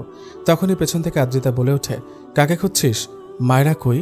ও কলেজে গেছে। ভুলে গেছিস আজকে ওর মেডিকেলের ফার্স্ট ক্লাস? শিট, আপু আমি বেরোচ্ছি বলেই দৌড়ে বাইরে চলে যায় আদ্র। বাইক নিয়ে রাস্তার টং দোকানের পাশে দাঁড়িয়ে আছে আয়ান। কারণ একটাই, জান্নাতের সাথে দেখা করা। জান্নাত হচ্ছে আয়ানের একমাত্র ভালোবাসার মানুষ। সেদিন ছাদে বলা কথাটা জান্নাতকে উদ্দেশ্য করেই বলেছিল ও। জান্নাতের বাসা আর আয়ানদের বাসা একদম অ্যাটাচ করা। জান্নাত কখনোই আয়ানকে পছন্দ করে না, এমনকি পছন্দ তো দূর, জান্নাত আয়ানকে দেখলেই কেন যেন রেগে যায়। কারণটা অজানা আয়ানের কাছে। প্রায় 10 বছর ধরে জান্নাতের পেছনে ঘুরছে আয়ান, কিন্তু আজ পর্যন্ত কোনো লাভ হয়নি। আয়ান জান্নাতের কথা ভাবছিল, ঠিক তখনই রাস্তার পাশ দিয়ে হেঁটে যাচ্ছিল জান্নাত কলেজের উদ্দেশ্যে। জান্নাতকে দেখা মাত্র আয়ান মুচকি হাসে, কিন্তু আয়ানের হাসি মুখে বেশিক্ষণ টিকল না। কয়েকজন ছেলে এসে আয়ানের মাথায় রড দিয়ে বাড়ি মারে। রাস্তায় লুটিয়ে পড়ে ও। পুরো রাস্তায় আয়ানের রক্ত গড়াগড়ি খাচ্ছে। আয়ান জান্নাতের দিকে তাকিয়ে দেখে জান্নাত বিজয়ের হাসি দিচ্ছে। আয়ান বুঝতে পারে কাজটা জান্নাতই ঘটিয়েছে। আয়ান অজ্ঞান হওয়ার আগে বিড়বিড় করে বলে, বুঝবে একদিন আমার শূন্যতা, যেদিন থাকবো না আমি তোমার কাছে। আজ হাসছো, সেদিন কাঁদবে। হ্যাঁ, আমার জন্যই কাঁদবে সেদিন। হয়তো দেরি হবে একটু, কিন্তু তাতে কি? আমার ভালোবাসা তো একটু হলেও সার্থক হবে। কথাগুলো বলে একটা দীর্ঘশ্বাস ছেড়ে আজীবনের মতো চুপ হয়ে যায় ও। এদিকে মেঘের অবস্থা দিনকে দিন খারাপ হচ্ছে। ডক্টররা প্রায় আশা ছেড়ে দিয়েছে বলা চলে। মেঘের ব্রেন অপারেশন করা হলেও বাঁচতে পারে, কিন্তু মেঘের অবস্থা এতটাই খারাপ যে মেঘকে একটা ইনজেকশন দিতে হলে 10 বার ভাবতে হয়। সেখানে অপারেশন করাটা বেশ কঠিন। মেঘের পাশে বসেছিল মেঘলা, চোখে ওর মেঘকে হারানোর তীব্র ভয়। মেঘ অনেক কষ্ট করে মেঘলাকে বলে, আপু প্লিজ ডক্টরকে বলো না আমাকে আর কয়েক মাস বাঁচিয়ে রাখতে। আমি আমার বাচ্চাকে দেখে মরতে চাই, প্লিজ আপু। মেঘলা কি বলবে জানা নেই, ও ঠোঁট কামড়ে কান্না করেই যাচ্ছে। মায়েরা কলেজে এসে আশেপাশে ঘুরে দেখছে, তখনই কেউ পেছন থেকে ওর চোখ আঁকড়ে ধরে। মায়েরা হকচকে ওঠে, কিন্তু পরক্ষণে ও মুচকে হাসি দিয়ে বলে, আয়না তুই? আয়না মায়েরার চোখ ছেড়ে ওর সামনে এসে মন খারাপ করে দাঁড়ায়। আয়না বলে, প্রত্যেকবার কিভাবে বুঝে যাস এটা আমি সোলমেট যে? কবে দেশে আসলি? আজকে, আর এখানেই ভর্তি হয়েছি। মায়েরা খুশি হয়ে আয়নাকে জড়িয়ে ধরে বলে, সত্যি? হ্যাঁ। তখনই পেছন থেকে রেহান বলে ওঠে, আমাকে তো এখন চিনেই না কেউ, আমি তো রাস্তার মানুষ, তাই না? আয়না হেসে বলে, না তুমি রাস্তার ভিখারি। পরে আয়না আর মায়েরা দুজনই খিলখিল করে হেসে দেয়। মায়েরা হাসি থামিয়ে বলে, কেমন আছো ভাইয়া? কেমন আর থাকবো বলো, তোমার ফ্রেন্ড তো আমার জীবনটাকে পুরো নরক বানিয়ে ফেলেছে। আয়না রেগে বলে, কি বললে? আয়নের হাত ধরে একাধারে কেঁদে যাচ্ছে মায়েরা। অতিরিক্ত কাদার ফলে চোখগুলো রক্তবরণ ধারণ করেছে মায়েরার। আদ্র বিরক্ত নিয়ে তাকিয়ে আছে মায়েরার দিকে। ওর মতে ডাক্তার তো বলেছে যে আয়ান ঠিক হয়ে যাবে, তারপরেও এত কাদার কারণ খুঁজে পাচ্ছে না আদ্র মায়েরার কাছে এসে বলে, মায়েরা কান্না বন্ধ কর, ডাক্তার তো বলেছেনই আয়ান ঠিক হয়ে যাবে, তারপরও এত কান্না করার কি আছে? নিশ্চুপ রয়েছে মায়েরা। মায়েরা আমি তোকে থামতে বলেছি। মায়েরা কান্না না থামিয়ে নিজের মতো করে কেঁদে যাচ্ছে। আর্দ্র রেগে মায়েরার হাত ধরে টান দিয়ে কেবিন থেকে বাইরে নিয়ে যায়। বাইরে আসা মাত্রই দেখে ওদের বাড়ির সবাই অস্থির হয়ে দৌড়ে আসছে। আর্দ্র ওনাদের দিকে তাকিয়ে বললেন, ভিতরে যান, আমি আসছি বলে মায়েরাকে টানতে টানতে নিয়ে যায়। মায়েরা কিছু বলতে পারছে না, ও এখনও আয়নের অ্যাক্সিডেন্টের শক কাটিয়ে উঠতে পারেনি। আদ্র আর মায়েরার দিকে অবাক চোখে তাকিয়ে আছে মায়েরার বাবা। তিনি বললেন, আদ্র মায়েরাকে এভাবে টেনে কই নিয়ে যাচ্ছে? আদ্রিতা আমতা আমতা করে বলে, আরে চাচ্চু ওইটা ওদের ব্যাপার, ওদের ওপরই ছেড়ে দাও। মায়েরার বাবা ভ্রুঙ্কুচকে বলে, ওদের ব্যাপার মানে? চাচ্চু ছাড়ো তো, এখন আয়ানকে দেখতে চলো। আদ্রিতা ভুংভাং বুঝিয়ে আয়ানকে দেখতে নিয়ে যায়। আয়ানের মাথার ক্ষত অতটা গভীর নয়, তাই এ যাত্রায় বেঁচে যায়। আপাতত ওকে অজ্ঞান করে রাখা হয়েছে। আর্দ্র মায়েরাকে হসপিটালের ছাদে নিয়ে এসে রেলিংয়ের সাথে চেপে ধরে। আর্দ্র রাগান্বিত দৃষ্টি নিক্ষেপ করে আছে মায়েরার দিকে, কিন্তু আজ কেন যেন মায়েরা এই দৃষ্টিটাকে ভয় পাচ্ছে না। নিজের ভাইয়ের চিন্তায় বিভোর ও। আদ্র মায়েরাকে ক্রোধান্বিত স্বরে ধমক দিয়ে বললেন, প্রবলেম কি তোর? কান্না থামাতে বলেছি, শুনছিস না? কথার অবাধ্য হতে বেশ ভালো লাগে না তোর? আদ্রের ক্রোধান্বিত স্বর শুনে মায়েরাকে কাঁপাতে বাধ্য করে। ও এতক্ষণ মাথা নিচু করেছিল, এবার ধীরে ধীরে মাথা উঁচু করে আদ্রের দিকে অশ্রুসিক্ত নয়নে তাকায়। মায়েরার এমন দৃষ্টিতে আদ্রের বুকে ঝড় বয়ে যায়। মায়েরার গাল ঠোঁট সহ পুরো মুখ লাল গোলাপি বর্ণ ধারণ করেছে। আদ্র এক দৃষ্টিতে মায়েরার ঠোঁটের দিকে নিঃস্বার্থভাবে তাকিয়ে আছে। বেশ টানছে ওকে মায়েরার গোলাপি ঠোঁট জোড়া। আদ্রের দৃষ্টি বুঝতে পেরে মায়েরা ওর বাম হাত দিয়ে আদ্রের বুক স্পর্শ করে নিজের থেকে হালকা দূরে সরিয়ে দেয়। মায়েরার স্পর্শে আদ্রের হুঁশ ফিরে। ও মায়েরার থেকে নজর সরিয়ে অন্যদিকে তাকায়, না হলে নিজেকে সামলাতে পারবে না শিওর। আদ্র বাইরের দিকে দৃষ্টি দিয়ে মায়েরার উদ্দেশ্যে বলে, কেঁদে নিজের চোখের পানি অপচয় করার কোনো লজিকই দেখছি না আমি। তুই কাঁদলে তো আর আয়ান সুস্থ হয়ে উঠবে না, তাই না? আর তাছাড়া ডাক্তার তো বলেছিনি যে আয়ান ঠিক হয়ে যাবে। মায়েরা কান্না থামিয়ে মাথা নিচু করে দাঁড়িয়ে আছে। মায়েরার কান্নার কারণ শুধু আয়ান না, অন্য কারণ আছে, তা তো আর আদ্র জানে না। আদ্র আবার বলে, তুর্না এসেছে শুনলাম। মায়েরার বুক ধক করে ওঠে। মায়েরার কান্নার অন্য একটি কারণ হচ্ছে তুর্না। আজ দুপুরের দিকে তুর্নার ফ্যামিলি দেশে এসেছে। খবরটা জানা মাত্রই মায়েরার মন ছটফট করতে থাকে। মায়েরা কাপা কণ্ঠে বলে, আদ্র বাহির থেকে দৃষ্টি সরিয়ে মায়েরার দিকে তাকায়। ভ্রুযুগল কুচকাইত আদ্রের। অন্ধকারে মায়েরা স্পষ্ট আদ্রের মুখে বিরক্তির ছাপ বুঝতে পারছে, কিন্তু কারণটা জানা নেই। মায়েরা মনে মনে নিজেকে প্রশ্ন করে, তুর্নার কথাতে আদ্র ভাই বিরক্ত হলো কেন? আদ্র বিরক্ত স্বরে বলে, প্রচুর জ্বালায় মেয়েটা। ওইটা মেয়ে নাকি সুপার গ্লু কে জানে, সবসময় আঠার মতো চিপকে থাকে, বিরক্তিকর একটা। আদ্রের কথায় মায়েরা হাসে, মন খুলে হাসে। আদ্রের কথায় যতটা মজা পেয়েছে তার থেকে বেশি খুশি হয়েছে এই ভেবে যে আদ্র ভাইয়াও তাহলে মায়েরাকে ভালোবাসে না। শত কষ্টের মাঝেও একটু হলেও শান্তি অনুভব করে মায়েরা, কিন্তু এই শান্তিটুকু হয়তো বেশিক্ষণ টিকবে না ওর কপালে। মায়েরার হাসির দিকে মুগ্ধ দৃষ্টিতে চেয়ে আছে আদ্র। চোখের পলক পড়ছে না ওর। চোখের পলক পড়লে যেন মায়েরা হারিয়ে যাবে, তার ভয়ে চোখের পলক ফেলছে না। আদ্রের উইকনেস হচ্ছে মায়েরার হাসি। মায়েরা যদি মুচকি হেসে ওর কাছে কোনো আবদার করে তাহলে সেটা ফেরানোর সাধ্য আদ্রের নেই। আদ্র অন্যমনস্ক হয়ে মায়েরার হাসির দিকে তাকিয়ে বলে, তোর হাসিটা অনেক সুন্দর, এমনভাবে আর হাসিস না, তাহলে আমাকে অকালেই ওপরের টিকিট কাটতে হবে। আদ্রের কথাটা শোনা মাত্রই মায়েরার হাসা বন্ধ হয়ে যায়, সাথে সাথে ওর গাল দুটো লাল বর্ণ ধারণ করে। মায়েরার এটা ছোটবেলার স্বভাব, কেউ ওর একটু প্রশংসা করলে ও লজ্জায় কুঁকড়ে যায়। মায়েরা মাথা নিচু করে আঙুল মোচড়াতে থাকে। মায়েরা লাল গালগুলো দেখে নিজেকে আর কন্ট্রোল করতে পারে না আদ্র। ও মায়েরার সামনে গিয়ে ওর গাল দুটো নিজ হাতে ধরে দুই গালে দুটো কামড় দিয়ে চুমু দেয়, তারপর সাথে সাথে মায়েরার থেকে দূরে সরে যায়। আদ্রের এহেন কাণ্ডে মায়েরা অবাক হয়ে তাকিয়ে আছে ওর দিকে। মাইশার প্রেগন্যান্সির আজ 4 মাস সম্পূর্ণ হলো, তাই আজকে আবার নতুন করে চেক আপ করাতে এসেছে ও। মাইশা ডাক্তারের কাছে বসে আছে। ডাক্তার ওকে দেখা মাত্র জিজ্ঞেস করে, আরে মাইশা যে, তা মেঘের কি অবস্থা, দেশে এসেছে নাকি? মানে মেঘের তো ব্রেন টিউমার ছিল, আমার কাছে চিকিৎসা করাচ্ছিল, কিন্তু ওর অবস্থা বেশ খারাপ ছিল, তাই বিদেশ নিতে বলেছিলাম।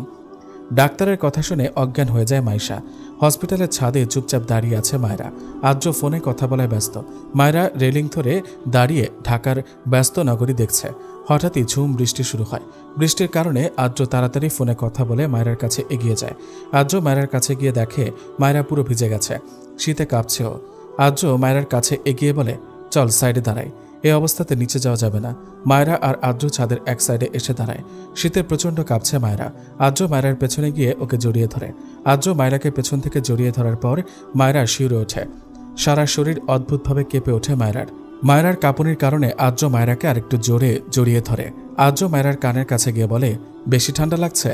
আদ্রের এমন শীতল কণ্ঠ শুনে আরেক দফা কেঁপে ওঠে মায়েরা। ও মাথা নিচু করে বলে, নিচে চলুন প্লিজ। আদ্র মায়েরাকে ছেড়ে দেয়, তারপর নিজের পরনের শার্টটা খুলে মায়েরাকে পরিয়ে দেয়। আদ্রের শরীরে এখন শুধুমাত্র একটা পাতলা গ্রে কালারের টি শার্ট আছে। আদ্র মায়েরাকে শার্টটা পরিয়ে দিয়ে বলে, এখন চল। মায়েরা ইতস্তত বোধ করে বলে, আপনার ঠান্ডা লাগছে না? মায়েরার প্রশ্ন শুনে আদ্র স্মিত হাসে। চল। মায়েরা হাফ ছেড়ে নিচে যাওয়ার উদ্দেশ্যে পা বাড়ায়। জান্নাত নিজের রুমে অস্থিরভাবে পায়চারি করছে। ওর অস্থিরতার একটাই কারণ, আর সেটা হচ্ছে আয়ান। কিন্তু জান্নাত ভেবে পাচ্ছে না কেন ও আয়ানকে নিয়ে এতটা চিন্তিত।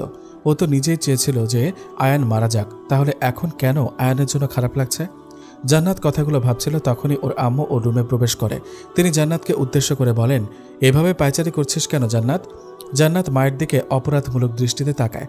জান্নাতের আম্মু জান্নাতের এমন দৃষ্টিতে কিছুটা চিন্তিত হন। জান্নাতের আম্মু চিন্তিত সুরে বলেন, কি হয়েছে জান্নাত, তোকে এমন দেখাচ্ছে কেন? ঠিক আছিস তুই? কিছু কি হয়েছে? জান্নাত মায়ের হাত ধরে বেডে বসিয়ে মায়ের কোলে মাথা রেখে শুয়ে পড়ে। জান্নাত হাত দিয়ে ওর আম্মুকে ইশারা করে বলে মাথায় বিলি কেটে দিতে। জান্নাতের আম্মু তাই করেন। জান্নাত এবার মুখ খুলে ও বলে, আচ্ছা আম্মু, নিজের ভালোর জন্য কোনো খারাপ কাজ করলে কি খুব বেশি ক্ষতি হয়? মেয়ের এমন প্রশ্নে জান্নাতের আম্মু কিছুটা চমকায়। তিনি বলেন, নিজের ভালোর জন্য কোনো খারাপ কাজ করা ঠিক না, তাহলে এটা স্বার্থপরতার পরিচয় বহন করে।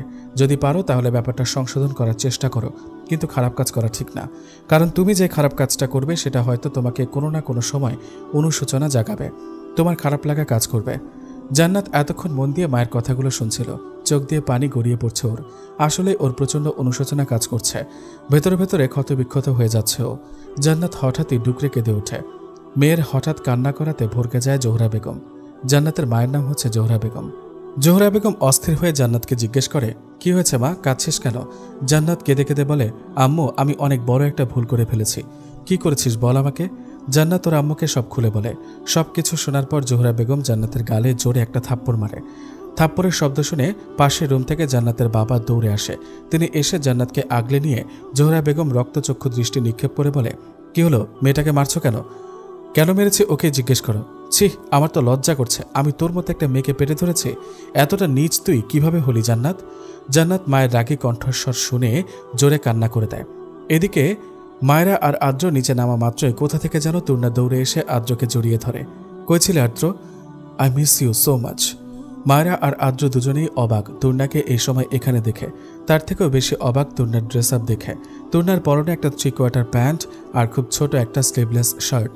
তার থেকেও বড় কথা, শার্টের প্রথম 2টা বোতাম খোলা। আদ্র বিরক্ত হয়ে তুর্নার থেকে নিজেকে ছাড়িয়ে নেয়। আদ্র তুর্নাকে একটা ধমক দিয়ে বলে, এসব কি তুর্না, পাবলিক প্লেসে এভাবে জড়িয়ে ধরছিস কেন? মাথায় আদ্র সম্পূর্ণ কথা শেষ করার আগে তুর্নার ড্রেস আপ দেখে লজ্জায় মাথা নামিয়ে নেয়। আদ্রের রাগও লাগছে বেশ, কিন্তু হসপিটালে সিন ক্রিয়েট করা ঠিক হবে না ভেবে চুপ আছে। তুর্না ঢং করে বলে, কি হলো জান, কথা বলছো না কেন? আর তুমি মাথা নিচু করে আছো কেন? আদ্রের ইচ্ছে করছে তুর্নাকে একটা থাপ্পড় মারতে, কিন্তু ও এটা করতে পারছে না, কারণ এটা পাবলিক প্লেস। এখানে তুর্নাকে জোরে একটা ধমক দিলেও মানুষ জড়ো হয়ে ভিডিও করা শুরু করবে। আদ্র মায়ের দিকে তাকিয়ে বলে, ওকে বলে দিস ড্রেস চেঞ্জ করতে। কথাটা বলেই সেখান থেকে হনহনিয়ে চলে যায় আদ্র। মায়েরা আদ্রের যাওয়ার দিকে তাকিয়ে বড় করে একটা নিঃশ্বাস ফেলে। আদ্রকে আর কিছুক্ষণ তুর্নার পাশে দেখলে ও দম বন্ধ মৃত্যুবরণ করত নিশ্চিত। তুর্না মায়েরাকে বলে, আদ্র আমাকে দেখলই না, কত কষ্ট করে পার্লার থেকে সেজে এসেছিলাম। হ্যাঁ, মায়েরা হাসলো, মনে মনে হাসলো ও, কারণ তুর্নার সামনে হাসলে নিশ্চিত মেয়েটা ওর 12টা বাজাবে। তুর্না মায়েরার দিকে ভ্রু কুঁচকে তাকায় ও বলে, তোর শরীরে আদ্রের শার্ট কেন? তুর্নার প্রশ্ন শুনে মায়েরা থতমত খেয়ে যায়। মায়েরা চোখ বন্ধ করে নিজেকে সামলে বলে, আসলে বাইরে বৃষ্টি হচ্ছিল, তখন আমি পুরো ভিজে গিয়েছিলাম, তাই এই সামান্য কারণে আদ্রতকে নিজের পরনের শার্ট দিয়ে দিল। কই, আমি যখন বিডিতে ছিলাম তখন তো আমাকে কখনো নিজের শার্ট দিল না। এটা তোদের ব্যাপার, আমি কিভাবে বলবো? তুর্না হঠাৎ করেই কেন যেন রেগে যায়। ও রেগে বলে, আমার উডবি হাজব্যান্ডের শার্ট তোর শরীরে থাকার কোনো অধিকার নেই। বলেই টান দিয়ে আদ্রের শার্টটা মায়েরার থেকে নিতে যাবে, তখনই আদ্র এসে তুর্নার হাত ধরে। আদ্র তুর্নার দিকে চোখ গরম করে তাকিয়ে বলে, ডোন্ট ডু দিস। আদ্রের চোখ গরম দেখে তুর্না ভয়ে চোখ নামিয়ে নেয়, কারণ আপাতত আদ্রকে বেশ ভয়ঙ্কর লাগছে। আদ্র যখন মায়েরার থেকে নিজের ফোন নিতে এসেছিল তখন মায়েরা আর তুর্নার কথোপকথন শুনে ফেলে। আর যখন তুর্না শার্টটা নিতে যাচ্ছিল তখন কেন জানি আদ্রের রাগ চরম পর্যায়ে চলে যায়। আদ্র মায়েরার হাত ধরে বাহিরে নিয়ে যায়, আর যাওয়ার আগে তুর্নাকে একটা থাপ্পড় মেরে যায়। তুর্না গালে হাত দিয়ে আদ্র আর মায়েরার যাওয়া দেখছে। তুর্না এখনও শক আছে, ও বুঝতে পারছে না আদ্র ওকে থাপ্পড় কেন মারল। মায়েরার জন্য আদ্র আমাকে থাপ্পড় মারল? আমি আর যাই হোক মায়েরাকে বাঁচতে দিতে পারবো না। আদ্র গাড়িতে বসে জোরে জোরে শ্বাস নিচ্ছে। বেশ রাগ লাগছে ওর তুর্নার ওপর। ইচ্ছে করছে তুর্নাকে মেরে ফেলতে। মায়েরা আদ্রের দিকে তাকিয়ে দেখে আদ্রের চোখগুলো বেশ লাল হয়ে আছে, যেন এখনই রক্ত পড়া শুরু করবে। মায়েরা চিন্তিত হয়ে আদ্রকে জিজ্ঞেস করে, আপনি ঠিক আছেন? আদ্র গম্ভীর কণ্ঠে বলে, না। কেন? আদ্র মায়েরার কাছে একটু এগিয়ে এসে বলে, তোর জন্য। আমার জন্য মানে? তুর্না যখন তোর থেকে শার্ট নিচ্ছিল তখন কোনো প্রতিবাদ করলি না কেন? সেই অধিকার আমার নেই, তুর্নার অধিকার ছিল তাই ও নিয়েছে। অধিকারের কথায় কিছুটা অবাক হয় আদ্র। ও ভ্রু কুঁচকে বলে, মানে? বাসার কারো থেকে জেনে নেবেন। কথাটা বলার পর গাড়ি থেকে নেমে একটা রিক্সা ঠিক করে চলে যায় মায়েরা। মায়েরার চোখে পানি স্পষ্টত, যা আদ্রের চোখ এড়ায়নি। আদ্র বেশ অবাক, কি এমন অধিকারের কথা বলল মায়েরা, তা ভাবতে ভাবতে শেষ আদ্র। মায়েরা রিক্সায় বসে একাধারে কেঁদে যাচ্ছে। কেন কাঁদছে তার কোনো কারণ জানা নেই ওর, কিন্তু আপাতত ওর কান্না করলে মন শান্তি হবে না, এটা শিওর। হঠাৎ মায়েরার ফোনে কল আসে। মায়েরা ফোন রিসিভ করে। ফোনের অপর পাশ থেকে মায়েরার আম্মু মায়েরাকে বলে, মায়েরা কই তুই? আম্মু, আমি বাসায় চলে এসেছি। ও আচ্ছা, আমরাও একটু পর আসছি আয়ানকে নিয়ে। মায়েরা জলদি করে ফোন কেটে দেয়। আদ্র পুলিশ স্টেশনে পৌঁছে চুপচাপ মনমরা হয়ে বসে আছে। তখনই রোহিত এসে আদ্রকে বলে, এতই যখন ভালোবাসিস তাহলে ফ্যামিলিকে জানাচ্ছিস না কেন? আদ্র ভ্রু কুচকায় রোহিতের কথায়। ও বলে, মানেটা সিম্পল, তুই তোর ভালোবাসার কথা মায়েরাকে বল, দেখ ও অ্যাকসেপ্ট করে কিনা, আর না করলে তুই আর ওকে ছাড়বি না, সো জোর করে বিয়ে করে ফেললেই তো হয়। রোহিতের কথা শুনে বেশ কিছুক্ষণ চুপ করে থাকেও। তারপর হঠাৎ চেয়ার থেকে উঠে রোহিতকে জড়িয়ে ধরে বলে, এই প্রথম কোনো কাজের কথা বললি? আমি সবসময় কাজের কথাই বলি।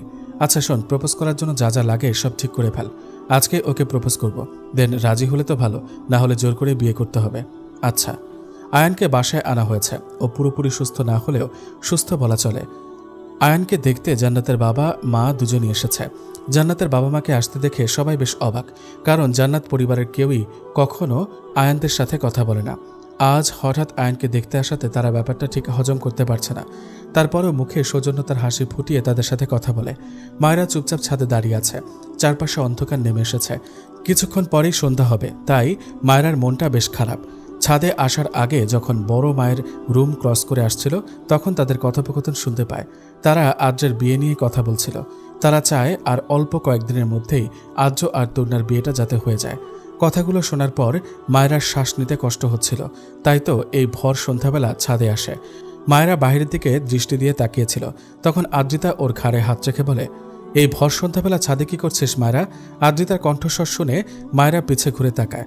মায়েরা মলিন হাসে আদ্রিতাকে দেখে। মলিন হাসলি যে, মন খারাপ নাকি? ভাইয়ার জন্য চিন্তিত একটু। আরে আয়নের জন্য মন খারাপ করার কি আছে? ডাক্তার তো বলল আয়ন ঠিক হয়ে যাবে। আদ্রিতার ফোনে কলার সাথে ও পাশে চলে যায় কথা বলতে। কথা বলা শেষ হলে আদ্রিতা এসে মায়েরাকে বলে, মায়ু নিচে চল তো জলদি। কেন আপু, কোনো দরকার? অনেক দরকার, জলদি চল। আদ্রিতা জলদি করে মায়েরাকে নিচে নিয়ে যায়। নিচে নামার পর আদ্রিতা মায়েরাকে নিজের রুমে এনে কাবার্ড থেকে ড্রেস এনে মায়েরার হাতে দেয়। মায়েরা তা দেখে ভ্রু কুচকায়। আপু ড্রেস দিচ্ছ কেন? আদ্র তোকে আমাদের বাংলো বাড়িটায় যেতে বলেছে আর্জেন্টলি। কেন? সেটা তো আমাকেও বলেনি, শুধু বলেছে তোকে সুন্দর করে রেডি করে পাঠিয়ে দিতে। মায়েরা মন খারাপ করে বলে, না গেলে হয় না আপু? তুই তো জানিস আর্য কেমন, ওর কথায় অমান্য করলে কি হবে তা তো জানিসই। মায়েরা শুকনো ঢোক গিলে বলে, মায়েরা ড্রেসগুলো নিয়ে তৈরি হতে চলে যায়। ড্রেস পরে আসার পর আদ্রিতা বেশ সুন্দর করে সাজিয়ে দেয় মায়েরাকে। মায়েরার বিরক্ত লাগছে, কিন্তু তাও ও চুপ আছে, কারণ ও জানে আদ্রের কথার অমান্য করলে আর্য কি করতে পারে।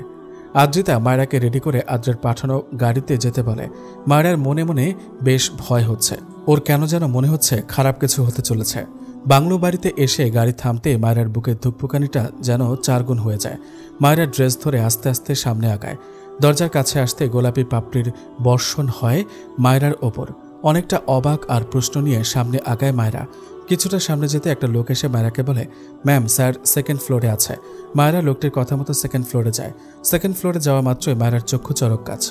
সেকেন্ড ফ্লোরের চারদিকে লাভ শেপ বেলুন আর গোলাপের পাপড়ির ছড়াছড়ি। অনেক সুন্দর করে সাজানো হয়েছে সেকেন্ড ফ্লোরটাকে। মায়েরা জামা ছেড়ে দিয়ে সামনে এগোয়। সামনে আগানো মাত্র পেছন থেকে আর্য এসে মায়েরাকে জড়িয়ে ধরে মায়েরার কাঁধে নিজের থুতনি রেখে বলে, হ্যাপি ভ্যালেন্টাইন্স ডে জান। আর্যের হিসহিসিয়ে কথাগুলো শুনে কেঁপে ওঠে মায়েরা। আর্য মায়েরাকে ছেড়ে ওর সামনে হাঁটু গেড়ে বসে বলে, ছোট থেকেই তোর বাচ্চামাগুলোর প্রতি একটা অন্যরকম আকর্ষণ ছিল আমার। ছোট সময় যখন পুতুলের জন্য কান্না করতি, তখন ইচ্ছে করতো দুনিয়ার সব পুতুল তোর সামনে হাজির করতে। আস্তে আস্তে বয়স বাড়ার সাথে সাথে বুঝতে পারলাম তোকে আমি ভালোবাসি, অতিরিক্ত চাই। দিবি আমাকে একটা সুযোগ? বিশ্বাস কর, কখনো তোকে নিরাশ করব না। মা যেমন তার সন্তানকে আগলে রাখে যে কোনো পরিস্থিতি থেকে, তেমনই তোকে আগলে রাখবো। একটু ভালোবাসবি আমাকে? কথাগুলো বলে অসহায় চোখে তাকিয়ে আছে মায়েরার দিকে আর্য, ওর উত্তরের আশায়। মায়েরা স্তব্ধ হয়ে আছে। মায়েরা চোখ বন্ধ করে নিজেকে শক্ত করে আর্যকে বলে, আমি আপনাকে ভালোবাসি না, আর না আপনাকে কোনোদিন ভালোবাসা সম্ভব। আমি অন্য কাউকে ভালোবাসি। তার সাথে আমার 2 বছরের রিলেশন। এমনকি ছেলেটা আপনার থেকে অনেক বেশি হ্যান্ডসাম। একদমে কথাগুলো বলে মায়েরা মাথা উঁচু করে দেখে আর্যের লাল টকটকের চোখ থেকে পানি পড়ছে। আর্য কাঁপছে। রাগে কাঁপছে নাকি অন্য কিছু তা জানা নেই মায়েরার। মায়েরার ভয় হচ্ছে খুব। মায়েরা আস্তে আস্তে পিছিয়ে যেতে থাকে। তখনই আর্য উঠে এসে মায়েরার হাত অনেক শক্ত করে ধরে। এতটাই শক্ত করে ধরেছে, হাত এখনও ভাঙেনি, এটাই অনেক। আর্য কর্কশ কণ্ঠে বলে, আমি জীবিত থাকতে অন্য ছেলের সাথে রিলেশন করিস? সাহস তো কম না তোর? ইচ্ছে করছে তোকে এখনই জ্যান্ত পুঁতে ফেলি। তো করুন না, মানা করেছে কে? আর্য বাঁকা হাসি দিয়ে বলে, তোকে মেরে ফেললে আমার প্রতিশোধ কিভাবে পূরণ হবে? মায়েরা অনেকটা অবাক হয় আর্যের কথায়। মায়েরা নিজের কণ্ঠে অবাক স্বর টেনে বলে, প্রতিশোধ? কিসের প্রতিশোধ?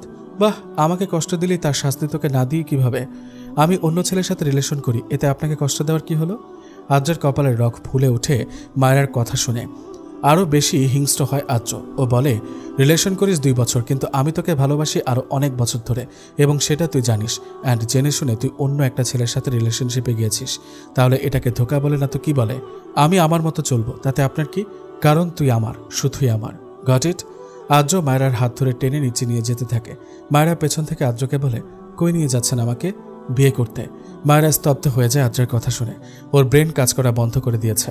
আদ্র মায়েরাকে ফার্স্ট ফ্লোরে এনে সোফায় ছুঁড়ে মারে, কিন্তু মায়েরার কোনো রিয়েক্ট নেই।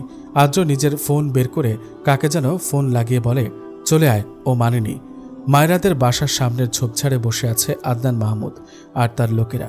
আদনান মাহমুদ বিরক্ত হয়ে বলে, শুভ, তুই শিওর তো এটাই মেয়ের বাসা? জি বস, 100% শিওর। তাহলে মেয়েটা কই এখন? দেখলাম না তো। শুভ আমতামতা করে বলে, বস, মনে হয় মেয়েটা বাসায় নেই। রেগে যায় আদনান মাহমুদ। তিনি রেগে শুভর গালে একটা থাপ্পড় মেরে বলে, শালা, কোনো কাজের না তুই। বলেই ঝোপঝাড় থেকে বেরিয়ে গাড়ি নিয়ে চলে যায় সে। মুখে কাপড় বেঁধে 5 স্টার হোটেলে প্রবেশ করে তূর্ণা। বারবার আশেপাশে তাকাচ্ছে যেন কেউ ওকে দেখছে কিনা। তূর্ণা খুব সাবধানতার সাথে হোটেলে 304 নম্বর রুমে যায়। তূর্ণা 304 নম্বর রুমের সামনে এসে বুক ভরে শ্বাস নেয়। তারপর আস্তে করে ডুপ্লিকেট চাবি দিয়ে দরজা খুলে ভেতরে প্রবেশ করে তূর্ণা। তূর্ণা ভেতরে প্রবেশ করতে একটা মনোমুগ্ধকর স্মেল পায়ও। গভীরভাবে নেশাক্ত এই স্মেলটার প্রতিও। তূর্ণা আরও ভেতরে গিয়ে একটা রুমের দরজার সামনে দাঁড়ায় ও। দরজাটা খুলে দেখে একটা ছেলে শার্টলেস হয়ে দাঁড়িয়ে ড্রিঙ্কস করছে। ছেলেটার বডি আকর্ষণ করার মতো। তূর্ণা গিয়ে ছেলেটাকে পেছন থেকে জড়িয়ে ধরে তূর্ণা বলে, কেমন আছো মিস্টার হ্যান্ডসাম? ছেলেটার ড্রিঙ্কসের গ্লাসে ঠোঁট লাগাতে লাগাতে বলে, এত দেরি হলো যে? বাড়ির সবাইকে ম্যানেজ করতে একটু দেরি হয়ে গেছে। আদ্রের কি খবর? মিশনের কতটুকু এগিয়েছ? অনেকটাই। আদ্রের বাবা মা চাইছেন খুব তাড়াতাড়ি আমাদের বিয়েটা দিয়ে দিতে। ছেলেটা ড্রিঙ্কসের গ্লাস পাশের কাচের টেবিলে রেখে তূর্ণার দিকে তাকায়। That's good. খুব তাড়াতাড়ি তাহলে সুখবর পাচ্ছি। তূর্ণা হেসে বলে, ইয়াহ। তূর্ণা ছেলেটার কাছে গিয়ে বলে, কতদিন হয়ে গেল তীব্র, তুমি আমাকে একটু আদর করো না। তীব্র বাঁকা হেসে তূর্ণাকে বেড়ে ধাক্কা দিয়ে ফেলে দিয়ে ওর দিকে এগিয়ে যায়। এদিকে বধূ বেশে বসে আছে মায়রা, পাশে আদ্র বসা, সাথে আরও অনেকে এসেছে আদ্র আর মায়রার বিয়ের জন্য। এমনকি আদ্রিতাও বাদ নেই। আদ্রের কবুল বলা শেষে মায়রাকে কবুল বলতে বলা হলেও ও চুপ হয়ে থাকে। মায়রার এমন চুপ থাকাটা আদ্রের সহ্য হয় না।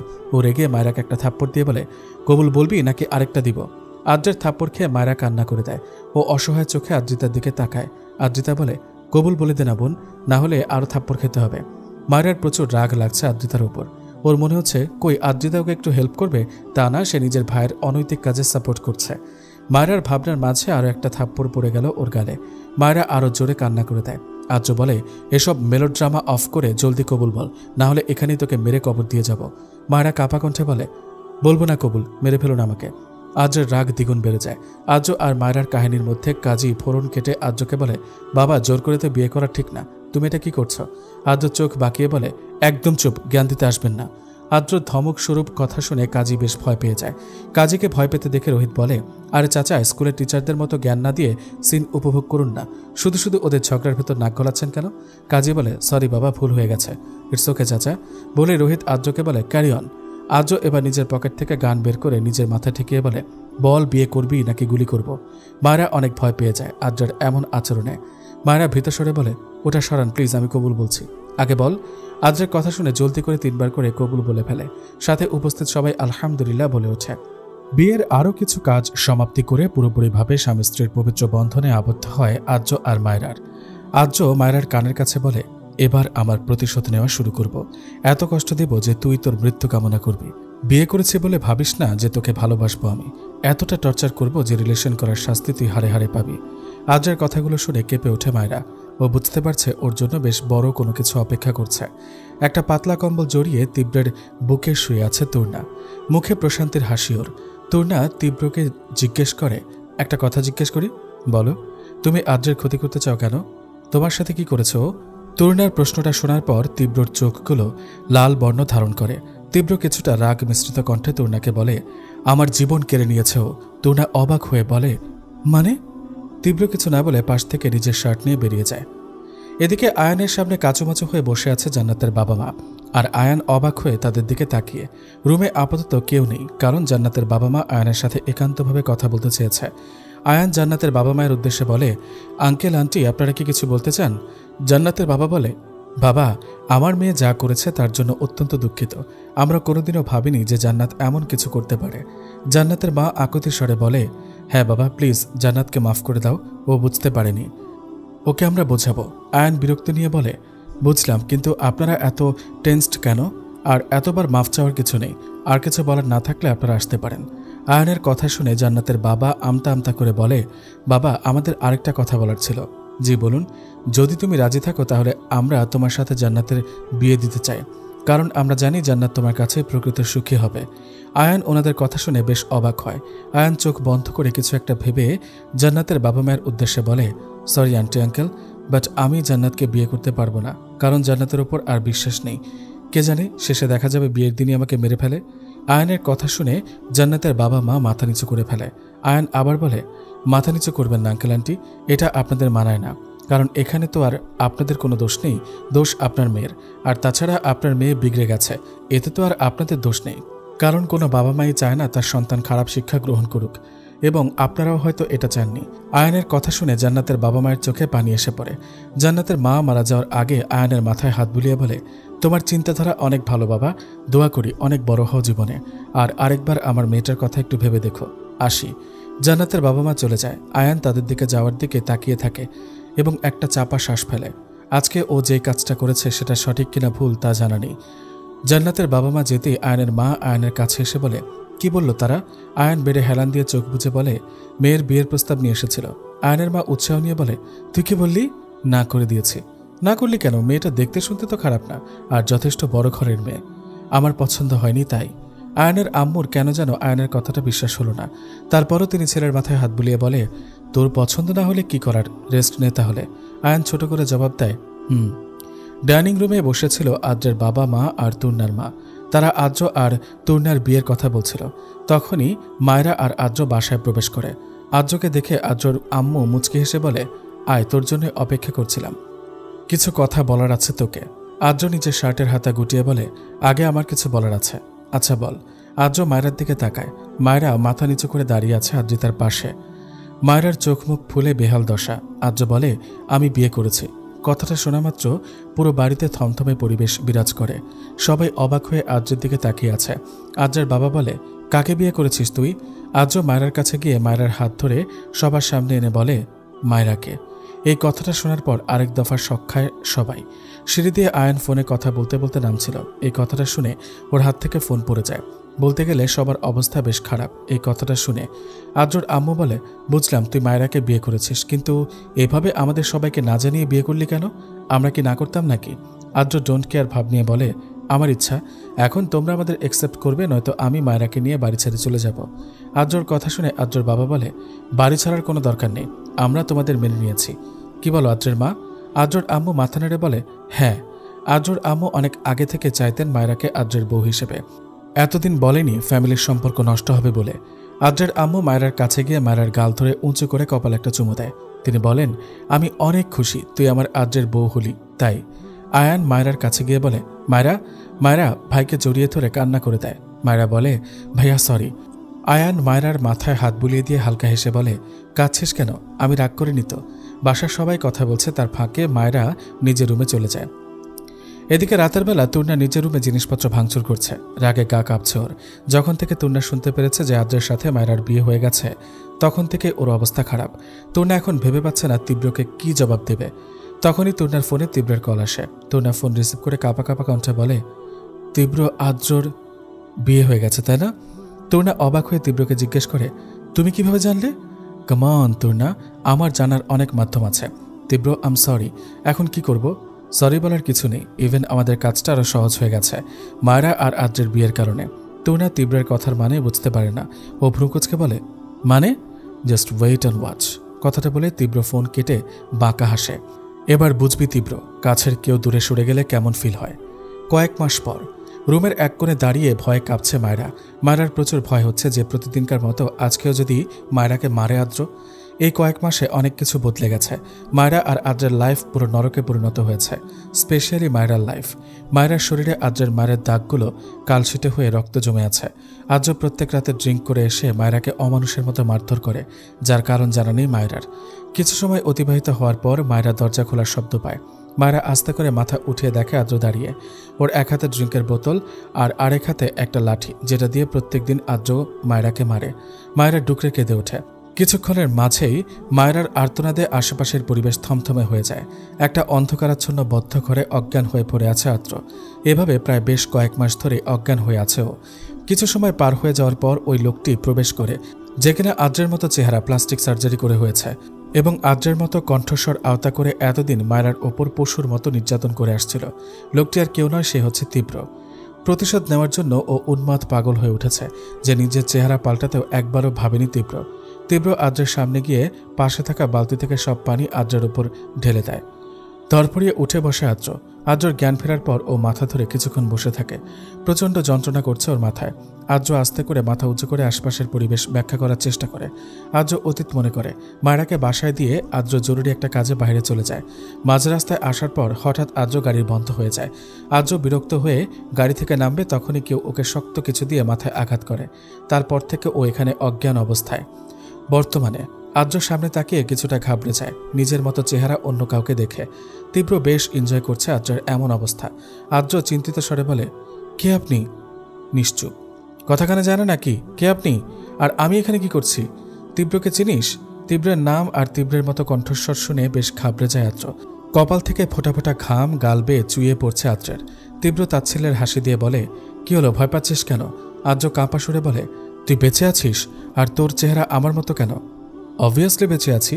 নিজের বোনের মৃত্যুর প্রতিশোধ না নিয়ে কিভাবে মরবো আমি? আদ্রের ঠিক এই ভয়টাই ছিল যে তীব্র একদিন না একদিন ঠিকই ফিরে আসবে। আদ্রের নিজ কপালের ঘাম হাত দিয়ে মুছে নেয় ও তীব্রকে বলে, দেখ তীব্র, তুই ভাবছিস তোর বোন নিজ ইচ্ছায় সুইসাইড করেছে। তীব্র রেগে যায়। ও অনেক জোরে আদ্রের গালে একটা থাপ্পড় দেয়, যার কারণে আদ্রের ঠোঁট ফেটে রক্ত পড়তে থাকে। কিন্তু তবুও শান্ত থাকে আদ্র। ও আবারও শান্ত সুরে বলে, বোঝার চেষ্টা কর তীব্র, এখানে আমার কোনো দোষ নেই। কথাটা শেষ না হতে তীব্র নিজের প্যান্টের বেল্ট খুলে আদ্রকে আঘাত করতে থাকে। চোখ দিয়ে অশ্রু ঝরছে তীব্রের সাথে আদ্রের, কিন্তু তারা দুজনই নিশ্চুপ। বেডের পাশে পড়ে আছে মায়রা। কাল রাতের মারগুলো বেশ জড়িয়েছিল, যার ফলে মায়ের দাগগুলো থেকে রক্ত চুয়ে চুয়ে পড়ছে ওর। কিন্তু মায়রার ওদিকে কোনো খেয়াল নেই। ও আদ্রের কথা ভাবতে ব্যস্ত। মায়রার এখনও কেন যেন বিশ্বাস হচ্ছে না যে এটাই ওর আদ্র। মায়রা আর আদ্র সেদিনের পর থেকে একটা আলাদা বাসায় থাকে, কারণ আদ্রের ট্রান্সফার হয়েছে। আদ্রের বাবা চেয়েছিল যে ওকে এখানেই রাখতে, কিন্তু অদ্ভুতভাবে আদ্র সেদিন রাজি হয়নি। নতুন বাসায় ওঠার আগে মায়রা অনেক রঙিন স্বপ্ন বুনেছিল, কিন্তু মায়রা তো আর জানতো না যে এই নতুন বাসাটাই ওর জীবনের সব রঙিন স্বপ্নগুলোকে কালো অধ্যায়ে পরিণত করবে। আমেরিকা। রুমের জানলা দিয়ে ব্যস্ত নগরী দেখছে আয়ান। হাতে ধোয়া উড়ন্ত কফি, মাঝে মাঝে আবার কফির মগে চুমুক দিচ্ছে আয়ান। ডাক্তারের বাকি কিছু পড়া কমপ্লিট করতে আয়ান আমেরিকা চলে এসেছে। যদিও ওর ফ্যামিলিকে ছেড়ে আসার কোনো ইচ্ছে ছিল না, কিন্তু পরিস্থিতি বাধ্য করেছে ওকে।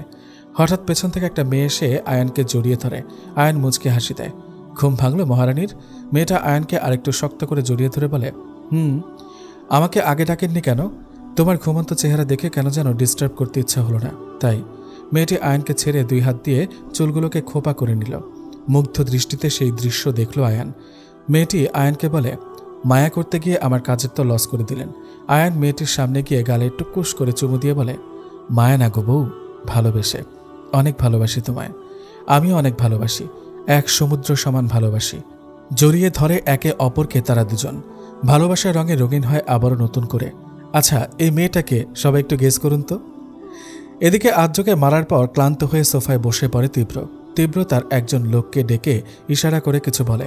তীব্রের ইশারা পাওয়ার পর লোকটি রুমে থাকা টিভি থেকে কিছু ভিডিও অন করে। ভিডিওটা দেখে চোখের পানির বন্যা বয়ে যায় আদ্রের। ভিডিওগুলো ছিল মায়রাকে অত্যাচার করার ভিডিও। আদ্র রেগে তীব্রকে বলে, মায়রাকে কেন এভাবে অত্যাচার করছিস তীব্র? ও কি দোষ করেছে? তীব্র পায়ের উপর পা তুলে বসে ও হাতে থাকা গানটা ঘোরাতে ঘোরাতে বলে, মায়রার দোষ একটাই, ও তোর জীবন, যেমনটা আমার বোন আমার কাছে ছিল। মায়রাকে কষ্ট দিলে তুই এমনিতেই মারা যাবি, তার থেকেও বড় কথা আমার কষ্টের চেয়ে দ্বিগুণ কষ্ট পাবি। মায়রাকে ছেড়ে দে তীব্র, তুই আমাকে মেরে ফেল, কিন্তু ওকে ছেড়ে দে। তীব্র হিংস্র হেসে বলে, দিব তো, আজকেই দিব, সারা জীবনের জন্য ছেড়ে দিব। আজকে তোর সামনে তোর লাইফ লাইনকে মারব, আর তুই শুধু চেয়ে চেয়ে দেখবি।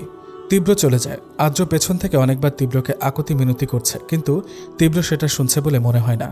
আদনান মাহমুদ সহ তার লোকেদেরকে জেলে ভরে বেধড়ক পেটাচ্ছে রোহিত সহ অন্যান্য কয়েকজন পুলিশ। আজ রাজধানীর একটা হোটেল থেকে তাদেরকে ধরা হয়েছে। রোহিত আদনান মাহমুদের চুলের মুঠি ধরে বলে, বল, তুই কেন মায়রার ক্ষতি করতে চাস? কেন বারবার ওর ওপর হামলা করিস? বল। কখনো বলবো না। আদনান মাহমুদের কথাটা বলার সাথে সাথেই তার হাতে গরম শিক দিয়ে ছ্যাঁক দেয় রোহিত। আর্তনাদ করে উঠে আদনান মাহমুদ। তিনি বলেন, বলছি প্লিজ, আর মারবেন না, বল জলদি।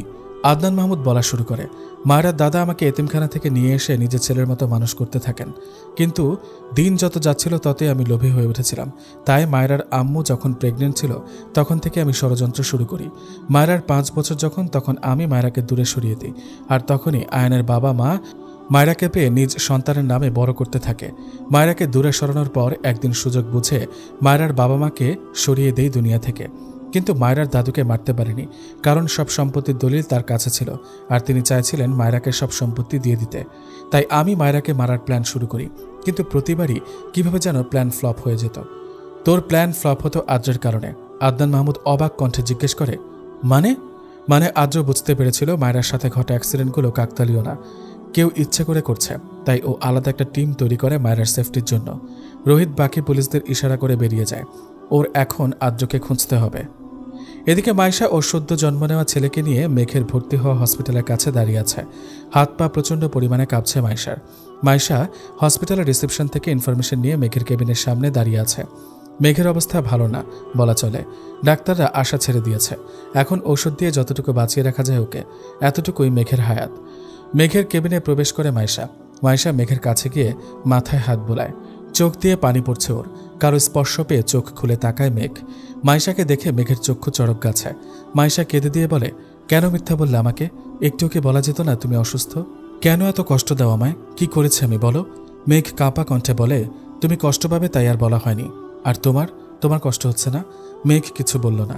হঠাৎই মাইশার বাচ্চাটা কেঁদে ওঠে। মেঘ চোখ বড় বড় করে মাইশার দিকে তাকায়। মেঘ বলল, মাইশাও আমাদের বাচ্চা? তোমার আর আমার ছেলে।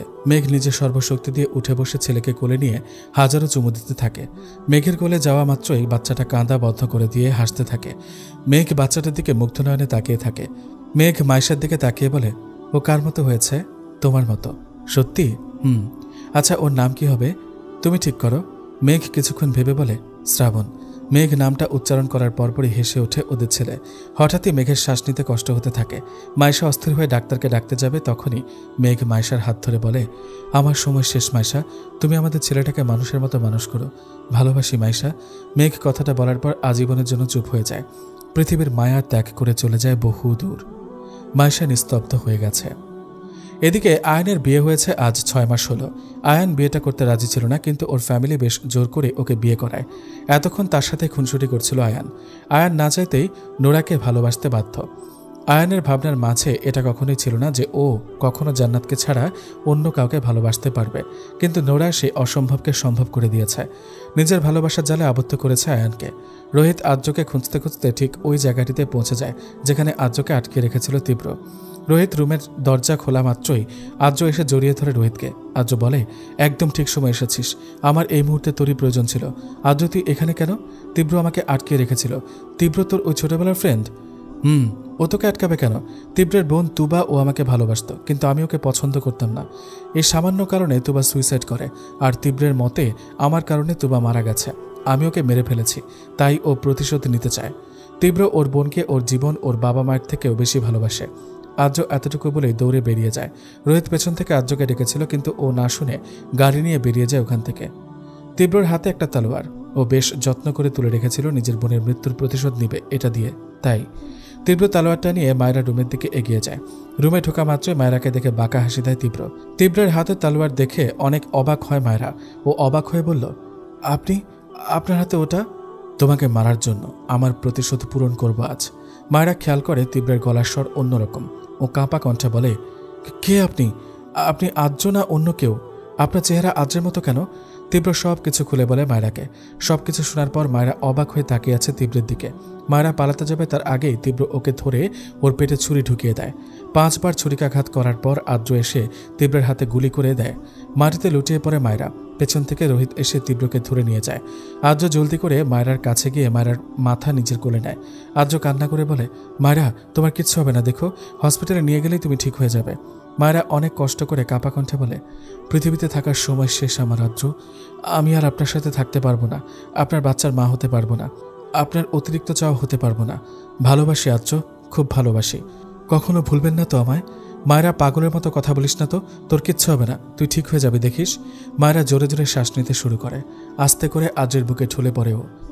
7 বছর পর মায়েরার কবরের সামনে দাঁড়িয়ে আছে আদ্র। হাতে পায়ে ওর শিকল পরানো। আদ্র আজ একজন মানসিক রোগী। মায়েরা মারা যাওয়ার পর পুরোপুরি পাগল হয়ে যায় আদ্র। তীব্র তার কর্মকাণ্ডের জন্য ফাঁসির দড়িতে ঝুলছে। মাইশা নিজের বাচ্চাকে আজ মানুষ করতে ব্যস্ত। আয়নেরও একটা মেয়ে হয়েছে, ওরা সবাই ভালো আছে। ভালো নেই শুধু আদ্র।